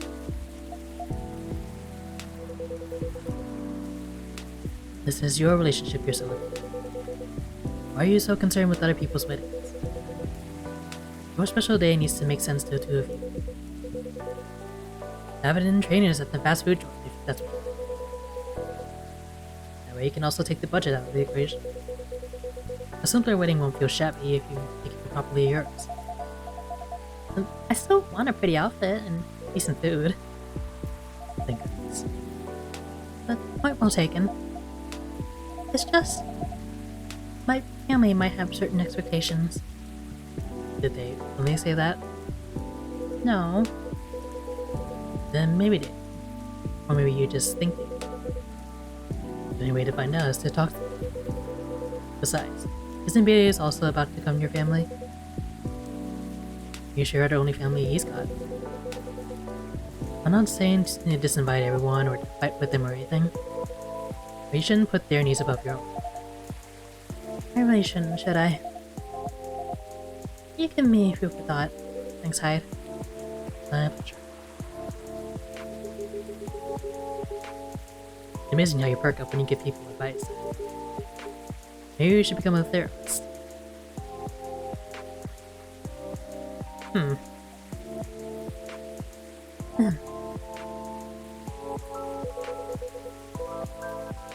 Gee, thanks for the vote of confidence. I did say I might become a counselor, but I agree with what you all implied. I don't think I'm quite tactful enough for that. Are you looking to change careers, Hyde? He's bored of mom. Finds it too impermanent. Wants to leave a mark. Wants to have fun. Just a very good son. Oh, I see. Well, is there any way you could make modeling fun again? I don't think so. Last time I had proper fun was maybe 20 years ago. What happened then? I was modeling a capsule collection for a young designer. And she wanted to take her own pictures. Studio, looked the outfits there, found someone to do the makeup. And she whipped out an old film camera, a proper relic. I hadn't seen one like it since the 60s. My granddad has an old black and silver camera with 2 lenses. Was it something like that? Yep, exactly like that. She said she preferred it because of the way it catches the light. And also because it was a slower experience. Something that would allow us to connect. At first, I didn't think of much of it. I started doing the usual posing, switching, posing some more. But something felt different. Then I realized what it was. Most of the time, we were just talking. She only took a picture once in a few minutes. Is that unusual? Yep. Most fashion photographers take dozens of pictures in a row. I felt a bit sorry for her, to be honest. I thought she didn't know what she was doing. She was wasting her money. But we had a great time and we got kinda friendly. Because at the end of it, she let me use up the remaining exposure. I fooled around, shot some random stuff, and one portrait of her. Then she suggested I come with her to the dark room. Watch how she developed the pictures and how they came out. She always did have a fondness for dark places. Comes with the territory. But as for the pictures, well, they were gorgeous. First of all, I look really like me, you know? And me I could recognize. But that's not even what stuck with me the most. It's the care she put into processing each frame. Working each picture through the chemical baths. Hanging them, drying them. It was like watching a magic ritual. In her portrait, when she saw it, she got a bit emotional. She said she was used to being on the other side of the camera. And it was the first time she really liked the portrait someone took of her.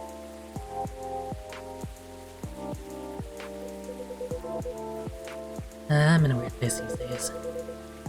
It's not like me to tell these kinds of tales. Or to launch into sloppy monologues, really. Just No, I think it's a beautiful story. Gives me an idea, I think, of another career for you. please share, Lola. You'd be doing both of us a song. Go on then. Well, maybe it's because I've looked at so many of them recently. But apparently, film is making a big comeback for wedding pictures. It's what you said. It catches the light beautifully. And it's a more personal, slower approach. Maybe you could try that. Who, me? No, the other vampire is looking for a new line of work. I think you've got the wrong guy, Lola. I know I'm disgustingly sentimental these days. But I'm not that far gone. Attending one wedding gives you cabins, let alone several per month. Oh, well, forget about it then. No, don't forget about it at all. It'll be perfect for you, come on now. I know you like to play strong and sarcastic, but you are simple. And you love to chat people. You solve all the bridesmaids' drama, defend the parents. And most importantly, you did something for these people that they'll never forget. They'll look at your pics with their whole lives. If that's not leaving a mark, I don't know what is. You're assuming they won't get divorced. I don't know if this is the right topic for Miss Lua. It's alright. I know some marriages end in divorce, but that doesn't change anything, does it? Whether marriage lasts for a few months or several decades, the wedding is still an unforgettable moment in someone's life. That career in the mafia is what you're looking up. Your hopeless. I'm falling asleep in my chair, so I'm gonna do whatever you want. This damn fire. Just don't stay up too late, okay? Yeah, alright. That's my cue as well. I have some thinking to do. And maybe some talking. Thanks again, Hyde. Good luck. I hope your next adventure is a good one. Ew. Good night. Good night. See you later. Good night, you two.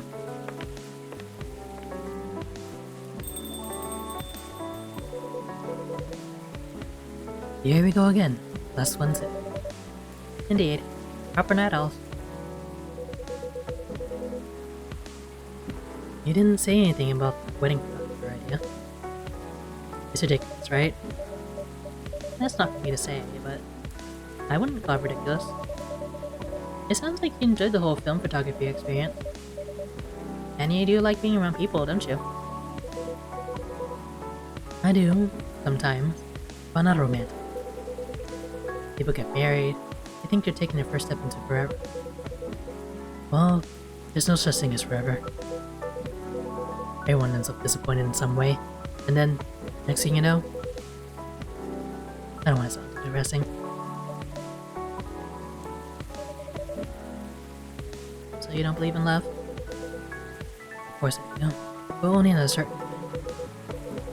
You can choose to keep supporting someone to enjoy their company. You can do that for years. Friends, family, lovers. At the end of the day, you're still you, a separate person. And you're still them. There's no two souls becoming one. Not really. I know. The one time I tried, it really didn't work out. But you regret trying?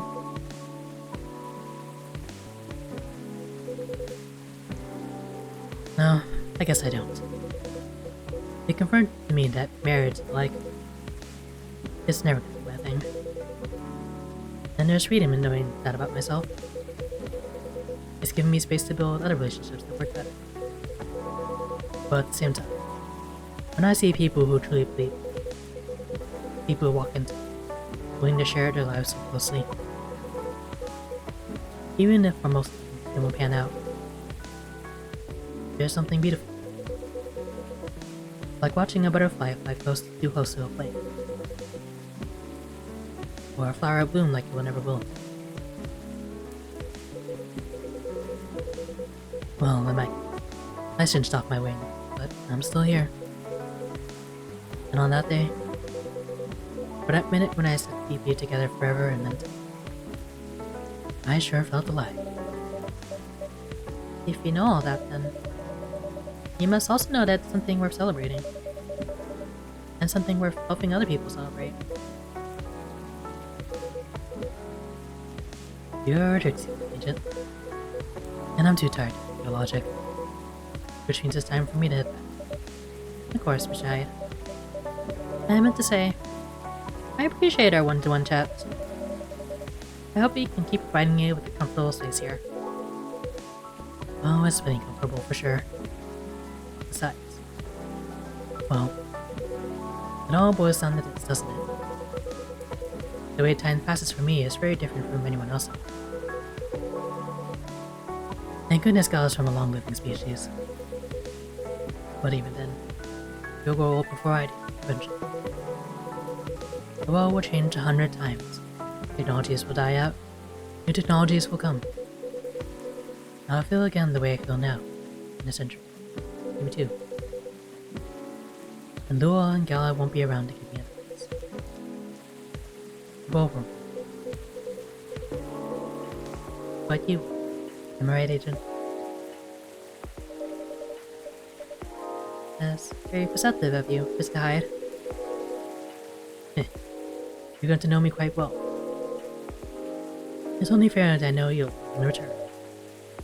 I suppose that's true. So anyway, I'm looking forward to continuing our story. It'd be nice to know that no matter how much time passes, there's always going to be someone here rooting for me. Thank you for your trust, Mr. Hyde. We'll make sure it's not misplaced. And on that note, I guess I'm going to browse for some film cameras. What's the worst that can happen? Indeed. Take care of yourself. And you as well.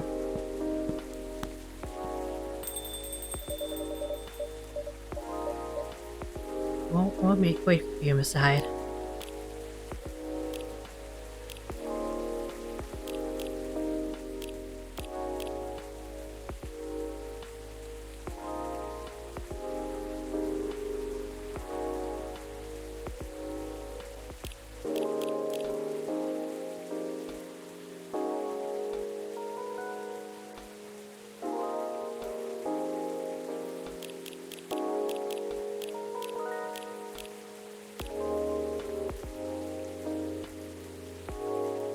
My stories.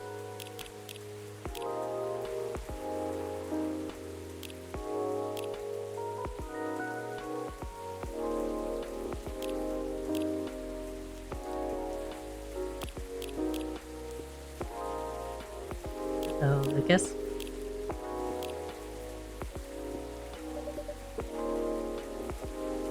for some of us, well.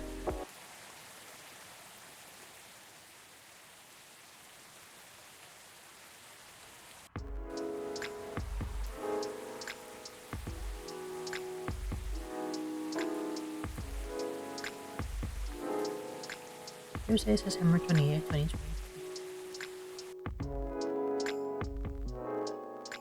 And push through one more day.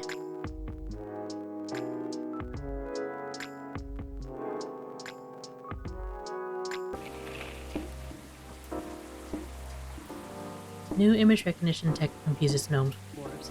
A review. Uh-oh. Robots asked to give ultimate advice. Elven burnout is real. Here's how to.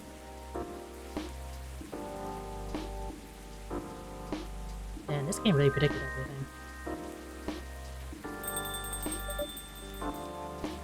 Good evening.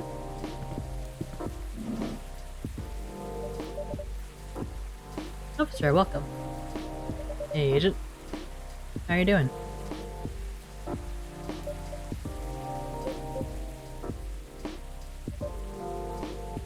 Officer? Oh. Sorry. My mind is kinda elsewhere right now. No worries. Work issues? What else? I'm all ears if you wanna chat. You're about. I'm in a real bind, Agent. What happened? Well, never any workplace issues aside. Things are getting weirder by the minute, and I'm feeling out my depth. Are you talking about your recent patrols? Yeah. I've been analyzing the CCTV footage the last couple of days. Oh, I see. How did that go? Did the cameras manage to capture anything? Yes and no. The infrared's caught a couple of blurry things.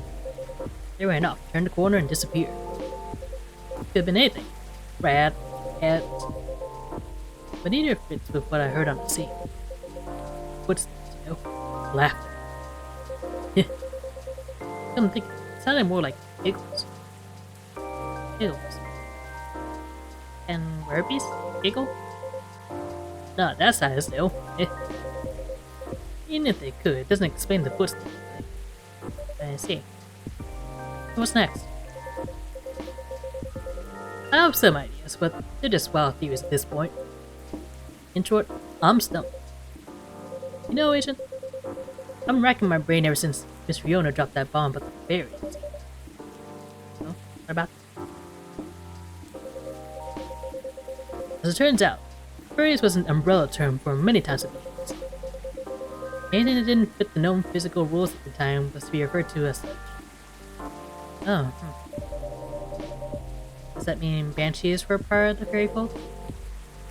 Probably. Not anymore, though. It's an ongoing process, but the list is getting shorter. But back then, any sentient being that was even remotely comprehensible was considered that. And that includes apparitions. Apparitions? Yes. Apparitions like ghosts. Ghosts? Ghosts! I see. What do you mean, I see? Eh? Does it sound like a bad joke to you?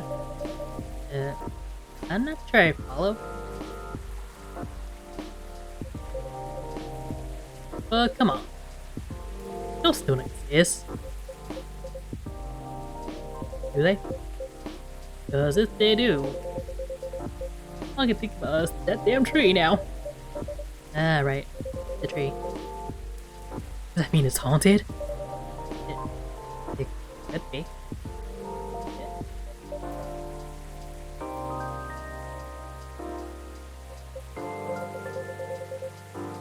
Look at how you can be so calm about this. Well, why wouldn't I be? I mean, there have been all sorts of customers here. Some of them are so out of this world, even. Sometimes literally. Yeah, you're right. I guess you're not the one who's being weird here. Don't say that. Everyone has their own peccadillos. Do that. If you don't mind telling me, though, may I ask the reason you're so afraid of ghosts? God, that's a long story. Not something I'm ready to talk about. That's understandable. All I need to know is my fear was never caused by actual ghosts. No? Suggestion is a very powerful thing, Agent. But that's all I'm going to share. For now. Okay. Thanks for sharing. You know, it's funny. My grandpa was very into this stuff. So was my daughter. They're like my opposite. Very curious and fascinated by the unknown. Not that I'm not, mind you. It's just that my time as a cop, unknown variables usually me in trouble. I see. That makes sense. They're the kind of people who can see things with nothing. And I mean that in the best way possible. Like, you know the Zen rock garden thing from Japan? They understand the Zen, so I don't, but that doesn't stop me from thinking it's chill, you know? I think he almost got it. Yeah. But I'm sure he and my daughter could talk about it for hours. Too bad he passed away before she was born. I'm sorry to hear that. I don't.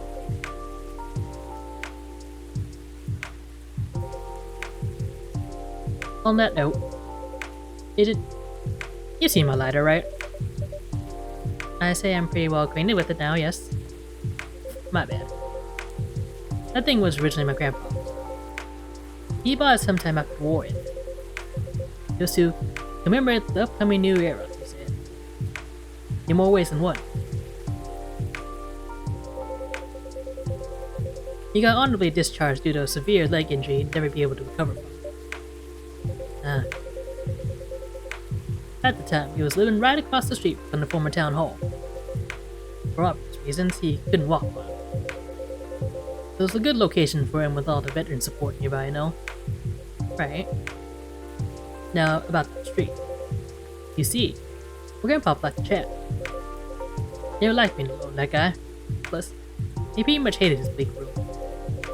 So sometimes, he'd go and hang out with the street vendors in front of his place. There were all kinds of beings there, along with the pets from all walks of life. That's why he had a lot of stories about the craziest things. Ah, I see.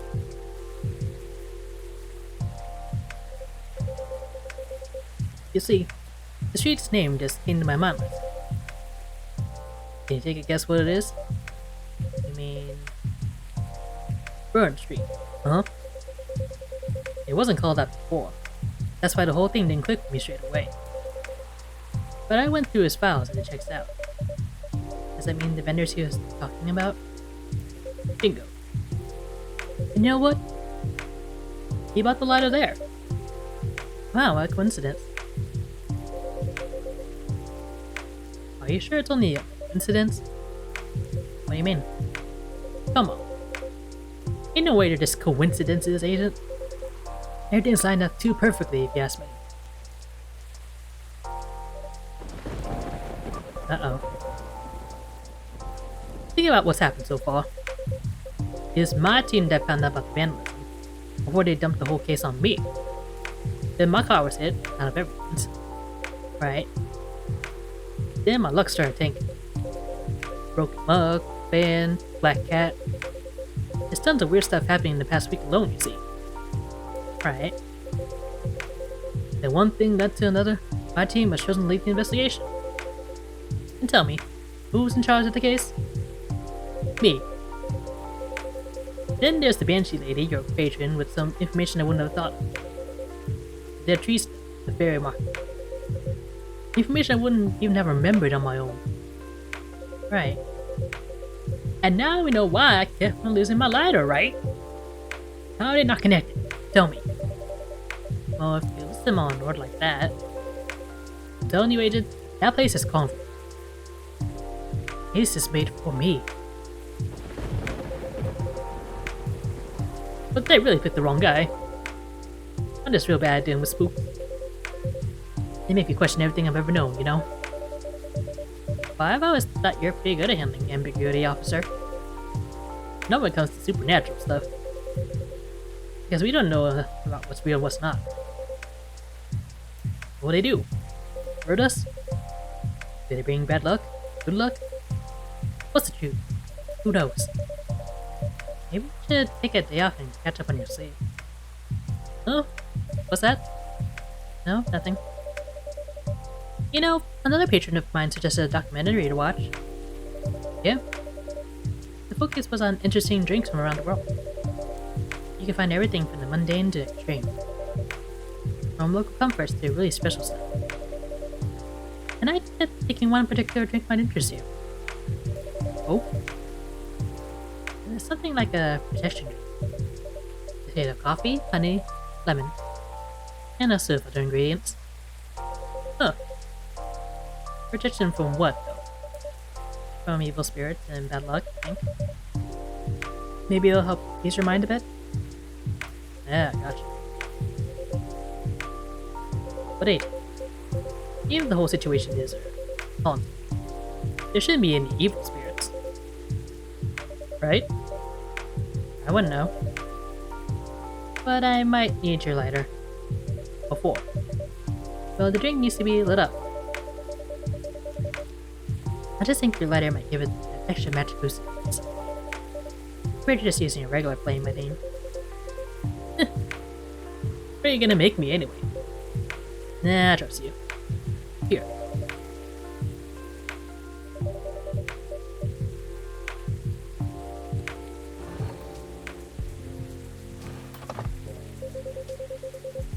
Okay, let me read this magical drink.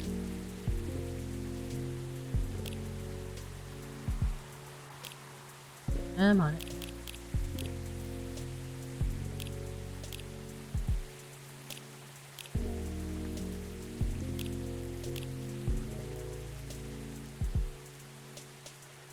Oh, I feel you, Myrtle.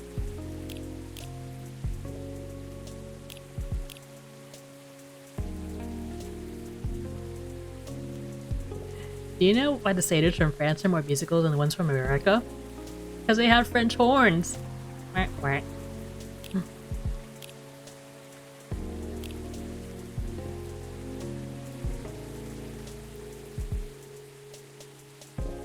Okay, read today's story. On top of the Ferris wheel. It's finally our turn to ride the Ferris wheel. She grabbed my hand tight, excitedly pulling me into the faded pink gondola. Her small hand felt cold on my skin. Before, it was warm. The slightest touch of it used to warm my universe. It used to excite me. But when she pulled me into the seat beside her, it felt cold. I knew I was the one who had changed. I was the one who could no longer feel her warmth. The Ferris wheel finally moved. She stared at the lake beside the wheel as we went upward slowly. The Ferris wheel's amazing, right? I feel like it's taking us to a world separate from our own. A world just for the two of us, She began the conversation. I replied with a smile. Hey, pretty boy. Want to know a secret? Love you. Her smile was so sincere. It was painful to receive those words. I didn't say anything. Couldn't say anything. She didn't wait for a reply. A long silence passed as she turned back to the scenery laid on the other side of the window. I knew she was hiding her face from me. The Ferris wheel was halfway to the top now, still climbing ever so slowly. tried to find the words I wanted to say to her. It was the softest way to break someone's heart. We reached the top of the Ferris wheel when it stopped, like it was supposed to. For a moment, our time was frozen on the world. Hey, can we talk? Words finally found the courage to come out of my mouth. I know exactly what you want to say. You've been holding it in for months now, right? That same sincere smile. You should have kept that smile for someone who could love her as she loved me, not for someone who's about to break her heart. I'm sorry. I'm sorry. I thought I was ready for this, but I was just pretending. Silly, huh? It's not. It's my fault. I'm sorry. She tried to fake a laugh. Her eyes were wet behind her glasses, bedewed by her tears. You deserve someone better, not me. I'm sorry. Hey, can you pretend a little bit longer too? At least not up here. Please. I curse the universe for letting her love me first. I curse myself for letting her love me. The Ferris wheel creaked softly, signaling its movement. This time, down.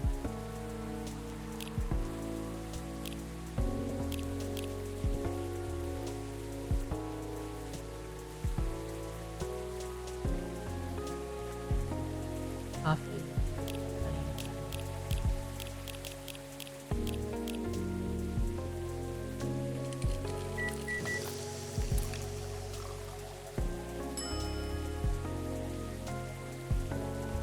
Wow, it really isn't.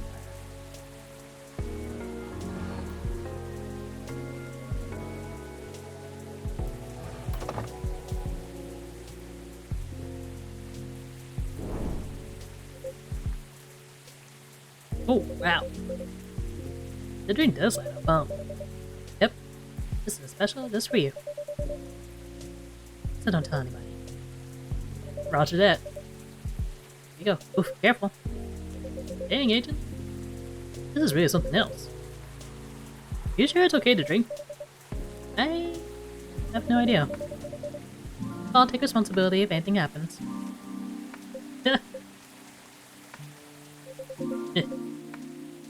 I'm just silly, aren't I? Sorry for bonding with all this stuff, Agent. You made this crazy drink to make me feel better. Don't say that. I'm always happy to help wherever I can. Thanks. And at least for folks, you can actually deal directly with them, you know? Not the case with apparitions. Never that attitude. Oh. Everything can be caught with little elbows. Not actual elbows. I won't make that mistake again. Queen? Is that you? Hello, Williams. It's been a while. It is you. Surprises just keep coming this week. Let me go over there. You know each other? More or less. We are brunch buddies. Brunch buddies? Brunch buddies. I feel like I meant to say brunch buddies in that same serious tone. But I don't know. That's okay. I feel you. I wasn't sure we were gonna make it out alive. Dreams really were the lucky ones. Without doubt. I'll just take both your words for it. Because I don't like to talk about it. So what brings you here, detective? Really, it's not coffee. Chicken wings and soaps. I've not read the briefing yet. But enough about me. Tell me about your supernatural problems. Yeah? You know, bust the ghost? Well, busting might be a bit much. I was just talking to you about getting over my fear of that stuff. And ghosts. Something like that. I'm weak against ghostly looking stuff. I get freaked out easily. For example, I admit I got a little spooked by what happened on Burn Street the other day. Yeah, I remember that. I know very well that unchecked fear leads to prejudice. That's why it's a no-no in my book. It even pains me to admit that out loud. Sometimes the toughest case to crack is ourselves. Other times it's ghosts.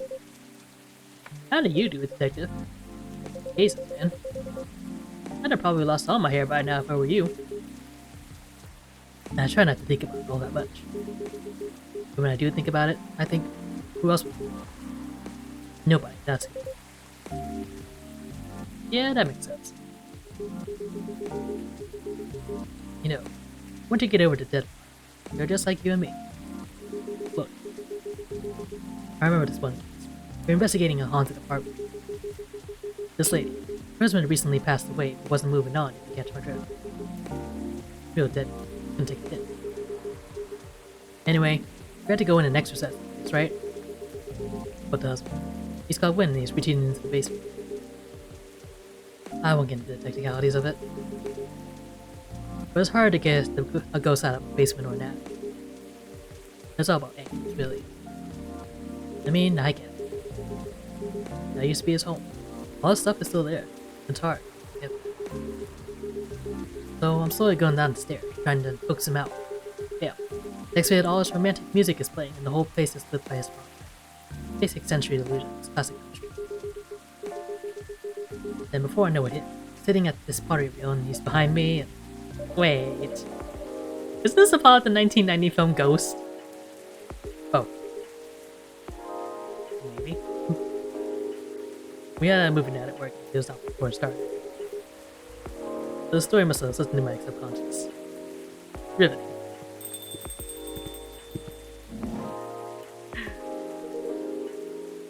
Hey, detective. Hey, people I don't know. Did you get your important errand sorted? Sure did. Julie, I can see crumbs stuck to your face. That's just the rain. It's very ready rain. It's spilling all over your top. That's blood from a gunshot. He told up. Your lady holding the receipt from the donut shop.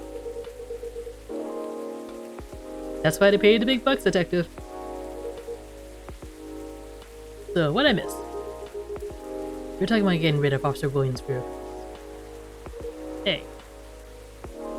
Oats. Yeah, you're afraid of them, right, Dooley? No idea, never met one. We stopped a ghost ride. Ghosts aren't real. So you don't need to be scared of them. Easy. There you go, I guess. Thought it wasn't much. I just said that they're just like us. That's a good thing to remind them. Exactly. They used to be alive, just like us. As long as they don't try to eat, / possess, / violently murder, you should be fine. Very reassuring. Just talk. View their culture. Listen to their issues. Inspect their ways. Treat them like any other person. See what's on the inside. It should be easy because you can see right through them. I thought you didn't believe in ghosts. And it's best not to overthink anything he says. I certainly don't. Well, thanks for the advice. I think it'll help. Our pleasure. Now, Julie, I think we should read that case brief and find out why we're here. I already did. Says that we were meant to arrest the person driving that taxi. Instead of taking it all the way to Seattle. Yes. Why? The driver was a chupacabra. Okay, let's get out of here. Good luck, officer. Thanks, McQueen. A lot. You too, Officer Dooley. That guy? You like what's your rap problem or whatever? Bye, Coffee Wizard. Take care.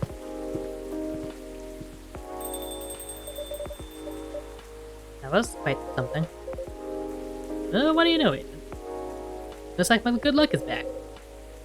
I'm feeling like $1 million now. I'm very glad you do. Thanks anyway, Agent. I really did nothing much. Are you gonna be okay? Okay enough to start thinking about what to do next.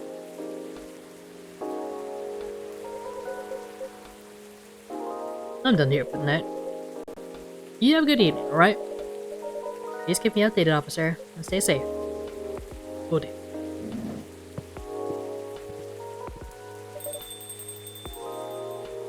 Alright then.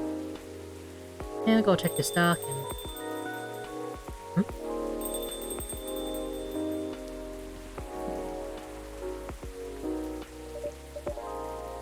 Ah, Miss Fiona, welcome. Hello. How's the traffic out there? It's a mess. There's construction work taking place on Leonora Avenue. Oof. I can imagine the gridlock already. Fortunately, I have no deliveries to make today. That's great. I'm happy you're here. So, anything I can make for you this evening? I like something for my throat. I appreciate a cup of tea infused with some lemon and a touch of honey.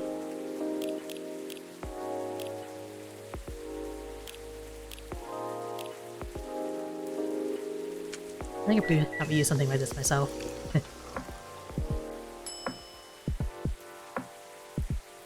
Midsummer Night's Dream. A cup of warm Midsummer Night's Dream for you, miss. That's what we call it here. A whimsical.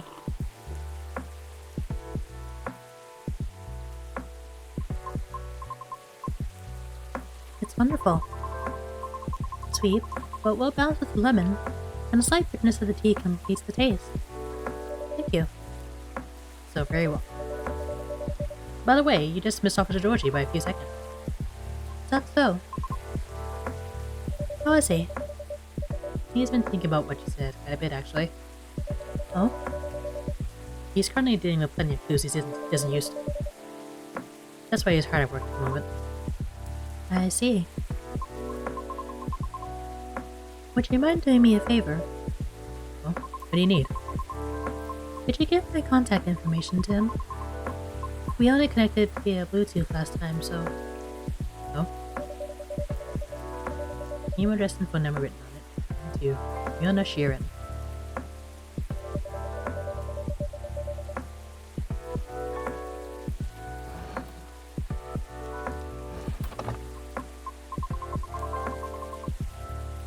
What I said a few days ago may have been a bit overwhelming.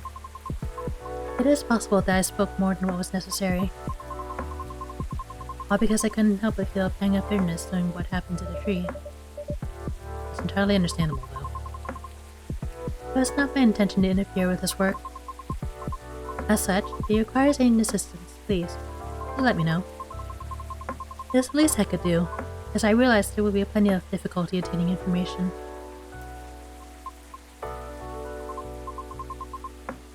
Oh, I mean, because Officer Georgie is a human, and we semi-physical beings have our own way of sharing information as such.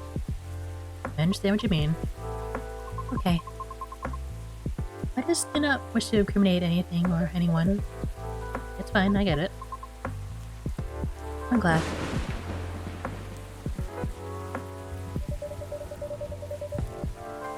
I say you're ready to hold him out in more ways than one. Sorry, did you say something? I was sounding out a little. No, nothing. I'll pass this off to him. Okay, thank you. You're welcome. Bad traffic aside, how are you?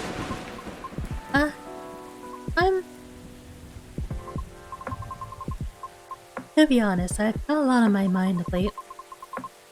And I don't know how to express it without sounding pathetic. You know I'm all ears.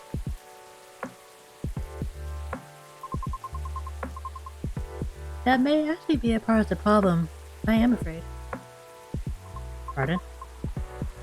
You know, I've held conversations with more individuals over the past week than I have in the past few years. Is that a good or a bad thing? It's troubling. Oh. I'm sorry about that? I don't mean it necessarily in a negative way. It's just... I used to believe that I had a settled life with it. But I have been doubting it lately. How come? I finally heard back from Miss Rachel yesterday. Ooh, any good news? No. Our fields are admittedly quite different, so I was not expecting much. However, she provided me with some contacts who may be of assistance, even though they had no direct connection to the audience I'm trying to reach. I see. She explained clearly why she thinks I should contact them, however, which I am thankful for. That's pretty thoughtful of her. So, what's the battle plan? And why are you doubting yourself? In essence, the advice is to slowly increase my network and make myself known. Oh? Sounds familiar, doesn't it? You can probably guess my concern about it. I think so. But you can give me a refresher. Just so I don't misunderstand. I feel like that would be a shortcut, so to speak. Right. She did, however, remind me of an important and humbling fact.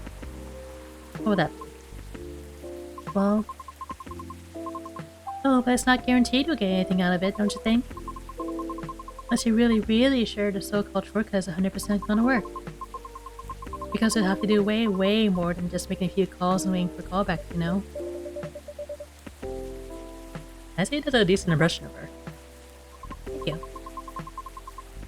After that, she told me a story about her early career experiences, both the good and the bad.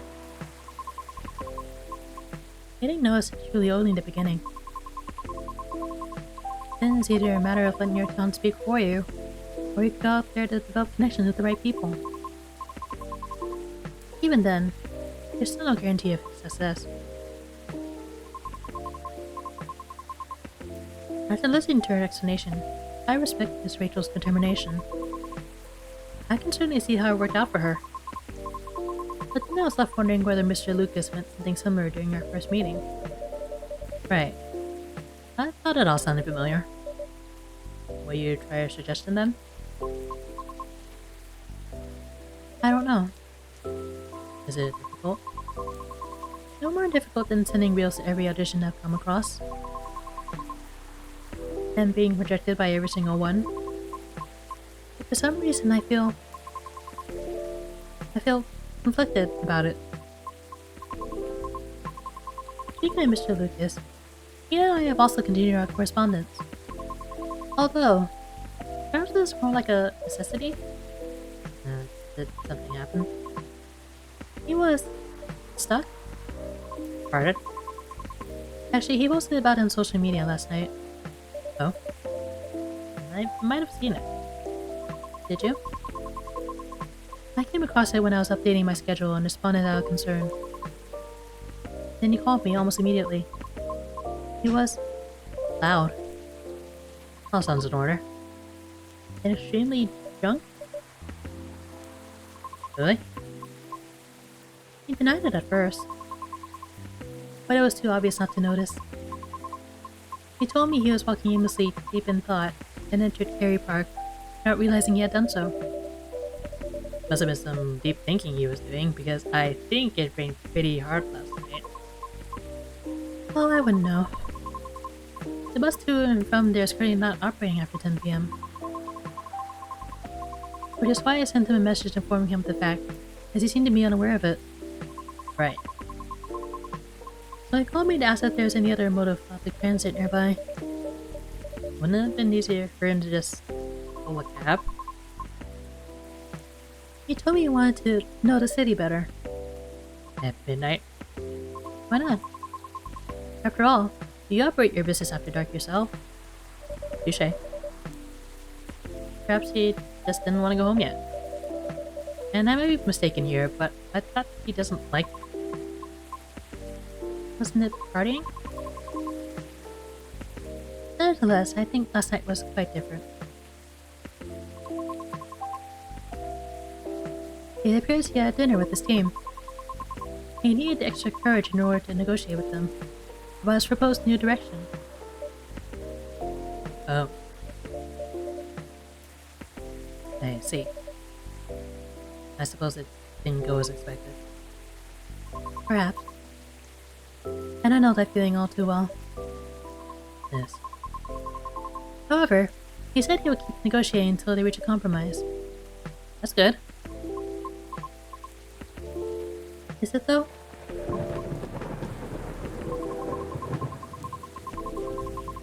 Miss Rachel told me about the hoops she had to jump through at the beginning of her career with her teammates as well.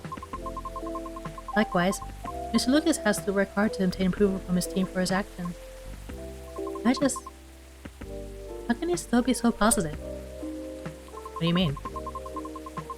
I just can't picture myself convincing others to give me a chance like that. I almost wanted to ask, why do we have to be at the mercy of others in order to succeed or fail? Can't talent speak for itself? But if I truly believe that, with the number of rejections I have received so far, I should have stopped a long time ago, shouldn't I? Right. That's why it doesn't work that way. What do you mean? Let talent speak for itself. We would all have to have the same standards. I see what you mean. Art would cease to be art if it were standardized, wouldn't it? However, doesn't that imply that everything still depends on the whims of the individual judging you at that moment? How does someone like Miss Rachel or Mr. Lucas manage to be fine with that? Perhaps because they don't see it as the be-all and end-all? What do you mean? Rather than viewing them as judges with the authority to determine their fates, perhaps they simply see them as hills that you're overcome or avoid, if that makes sense. It's a matter of perspective as to where the power lies. But it's not easy to climb those hills, especially if you've never done it before. Therefore, it's good to try and find out what works for you, or ask for guidance, or assistance even.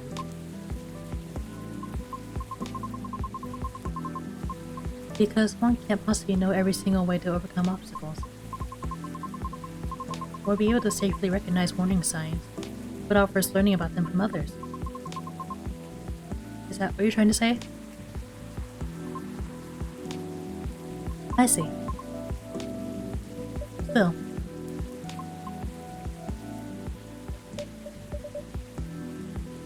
Miss Fiona? Yes. Sorry, I got a bit lost in my thoughts. You're fine, I promise. But speaking of Mr. Lucas, what happened to him after call? I picked him up and drove him home. Well, I thought you were located in Bellevue. I am. But I still had unfinished business in the downtown area. Moreover, he suddenly began singing quite loudly during the end of the call, which led me to conclude that it would be for the best for me to go and fetch him. I see. How's the singing, in your opinion? It wasn't too bad. Enough for the fact that he was screaming most of the lyrics, that is. Well, his hoodie was soaked when I arrived, so he had to take it off before getting into my car. Thankfully, the water did not completely soak through his shirt, so he remained relatively dry. However, I still had to lay down in the seat covers as his fur got rather wet.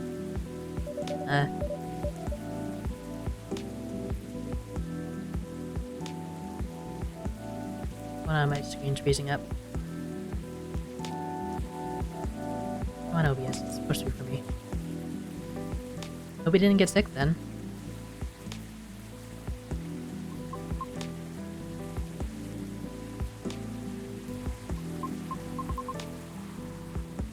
I should go now. Alright, will you be okay? I have a lot to think about. Thank you for being patient with my concerns, Agent. No problem at all. Anytime.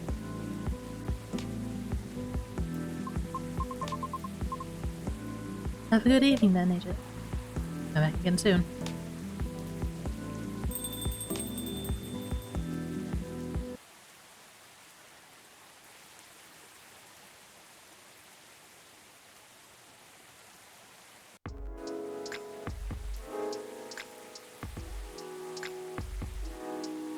Okay, gonna finish up after this intro.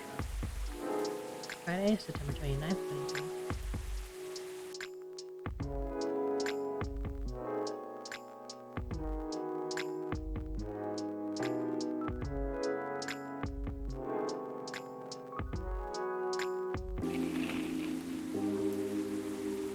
alien sightings increase. Is this an invasion? At least it's pretty? Researcher responds over alleged algae invasion. Porphyria Tech teams up with Olymix Industries to produce self-healing concrete technology. Oh, look, teddy bear.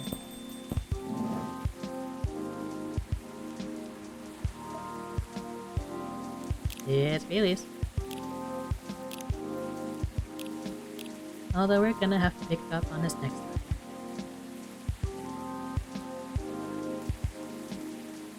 Thanks for everyone who stopped by to watch the stream. We appreciate you. We'll have to see what this day has in store next time. See you then.